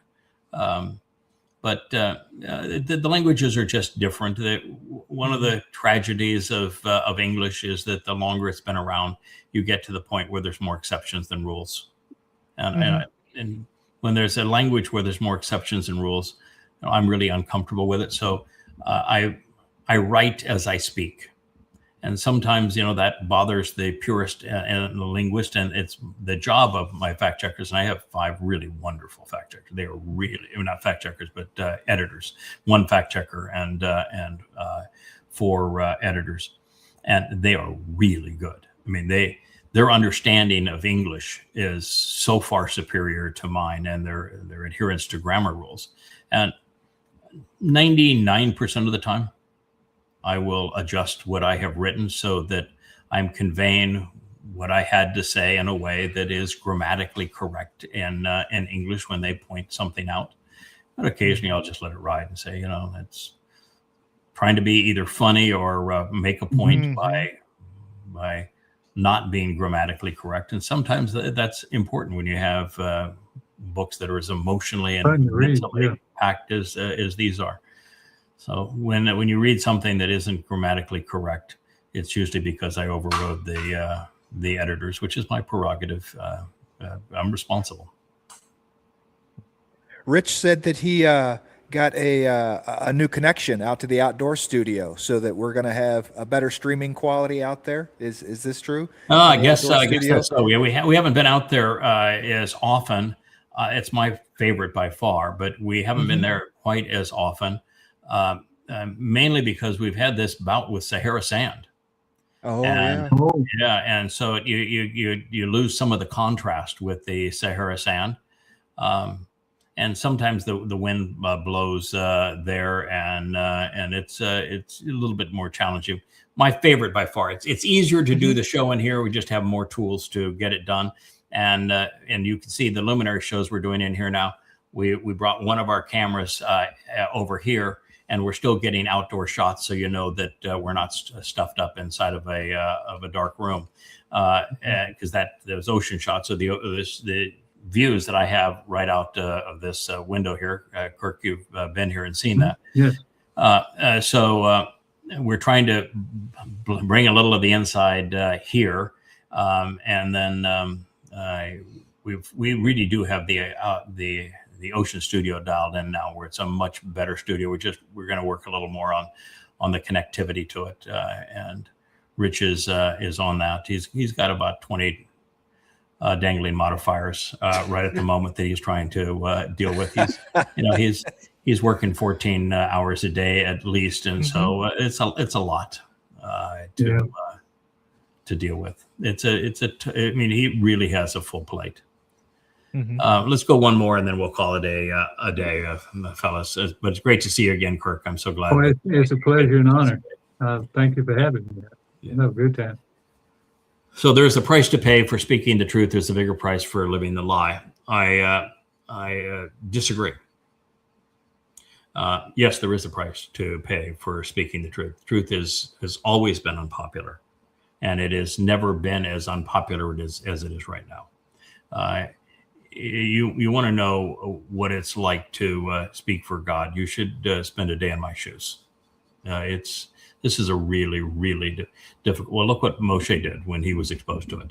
Look what Dode had a breakdown. Abraham didn't do well under the pressure. Jacob did very poorly under the pressure. Yishak didn't do well under the pressure either. It's consistent almost all the way through. There's very few characters in God's story that don't break down under the pressure. Chinook happened to be one. Noah happened to be one. Boaz happened to be one. Ethan Hajraki got it done, happened to be one. And now this guy that God's got going at the end, who he says is his finisher, he happens to be one. But I want to tell you, there are times like this morning when I saw the latest, you just want to scream and say, God, this is grossly unfair. I'm pouring my heart out here. I'm working as hard as you can do. The job that you're asking me to do is a damn big ask. And I'm here doing it. And I'm happy to have it. And I love working with you and everything. But, sometimes you got to deal with these things. And so there is a price to pay. But the bigger price isn't for living the lie. Living the lie means your soul, your whole life is just a waste. There is no no price to pay for living the lie. You live the lie. At the end of your life, you will have made no contribution to the world, and you will leave it no better or no worse than you found it, and your soul will be dissolved to nothingness. So that's the whole point of having three destinations for human souls, with the vast majority of human souls being dissipated to nothing, is that if you live the lie, if you're, and so many people today, boy, you look at this, the last two generations, they look for whatever the most popular lie is that's being pontificated on X or Facebook and social media. You live the lie, your life will be worthless, and at the end of it, your soul will dissipate into nothingness. That is not a big price. There's no price, no value, no price. The price is to be someone who speaks for God and speaks the truth. You're going to come to the same conclusions many times that Moshe did. Now, I've not come anywhere close to that point of view, but there are times where you're saying, this may be an impossible job that you're asking me to do here. I never go to that point. I just say, boy, this is a really difficult job. And sometimes I'll say, God, that was a really big ask. Are you really sure that, that was a big damn request that you're asking this time. And every time that he comes up with a new title or a new responsibility, or worse, praises you for doing something, like being there for Dode and being willing to incite the Romans to crucify my son, and then to be crucified alongside of him. That was the biggest damn ask in the history of asks. I would think. And and this current situation isn't much less than that either. And it ends gruesomely. Well, it doesn't end gruesomely. That has a gruesome episode in it. It ends magnificently. But God's asking a lot. And sometimes you just got to say, I know that you got the seven spirits, and there's a lot of support, and there's a lot of attaboys, and I appreciate it. But, sometimes I would. Where do you get all the strength from? What made you so tough? Oh, yeah. I've watched you for 20 years. Yeah, I'm tough. Yeah, it is. It's tough. I am tough. I'm resilient. I'm tough. I'm resolute. I have never given up, and I'm never going to give up. I think it's a character that was forged over millennia. I think is part of it. I think part of it is that between each episode, there's time in Shamaim, time to recharge, and many of the memories come back from all of these different experiences, and then there's this ongoing explanation and witness from Yahweh's prophets that explain what we've done and how important it was, what we have to do and how important it is, and how God's all in with us doing this. And you get to the point where you just cannot even fathom the idea of coming this close and then letting God down. Yeah, it's just too much for so many that are writing on this, that you want to see it through. It's another 7 years. We can do this. I can tell you that when I counted, I think it's 1,250 days on the Temple Mount, speaking to numbskulls.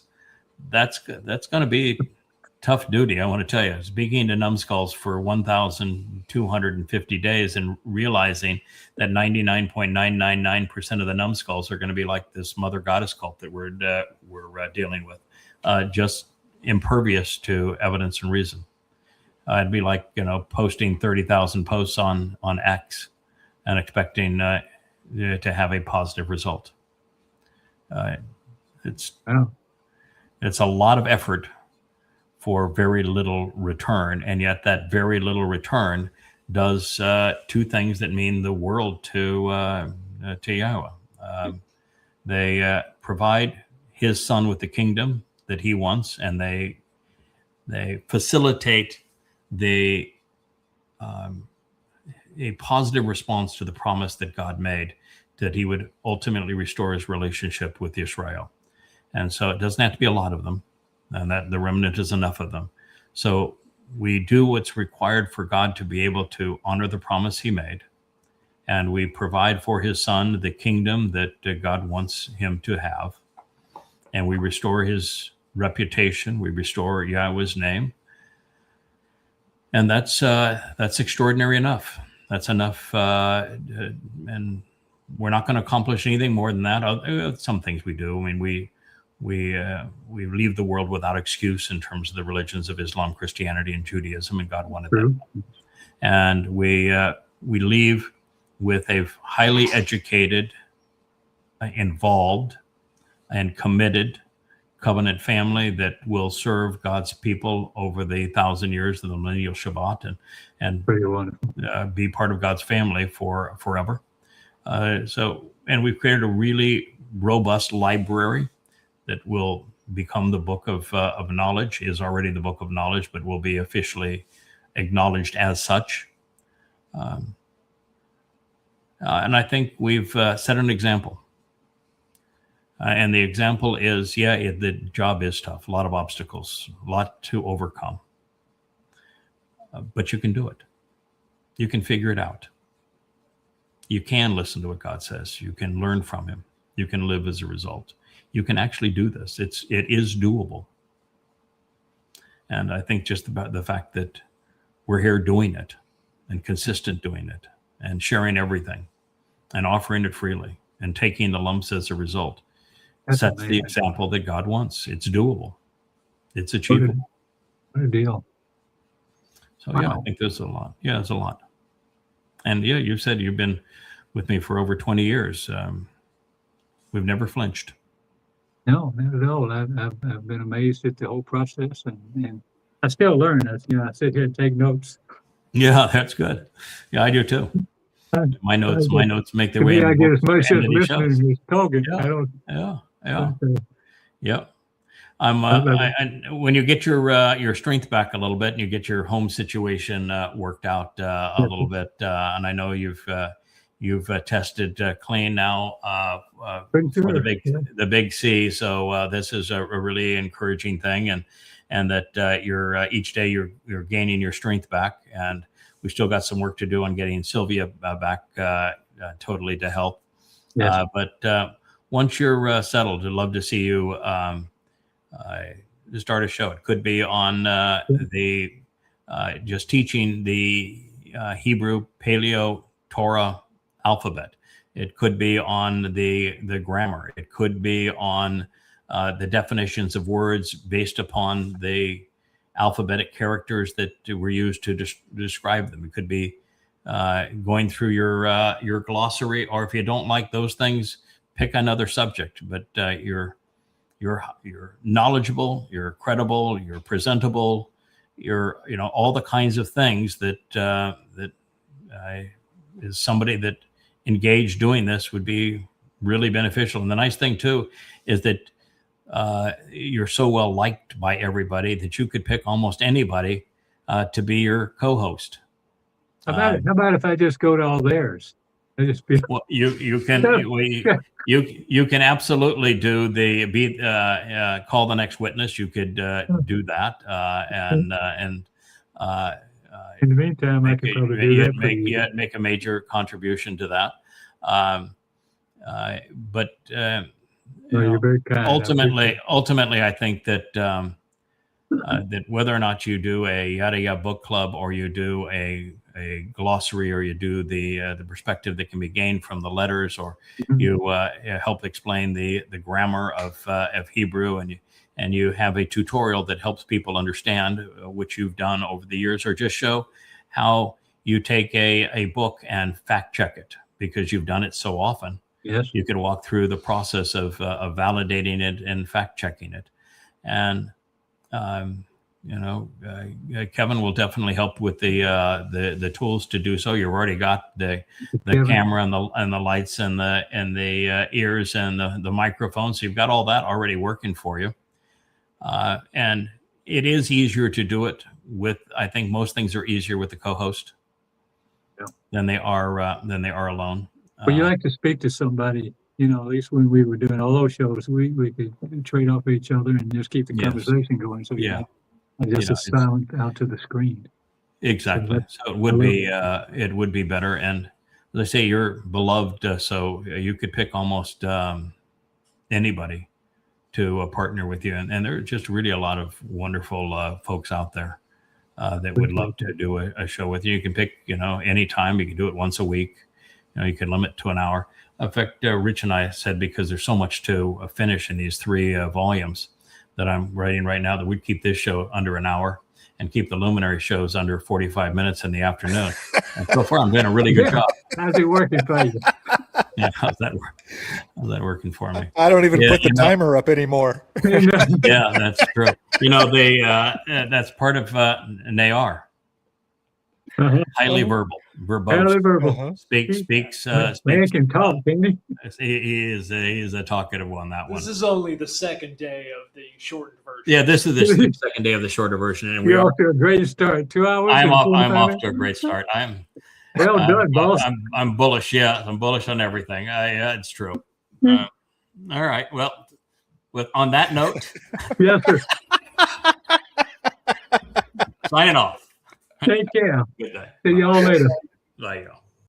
Hey there, thanks for tuning in. That was Fetch. Gotta run now. Catch y'all on our next podcast.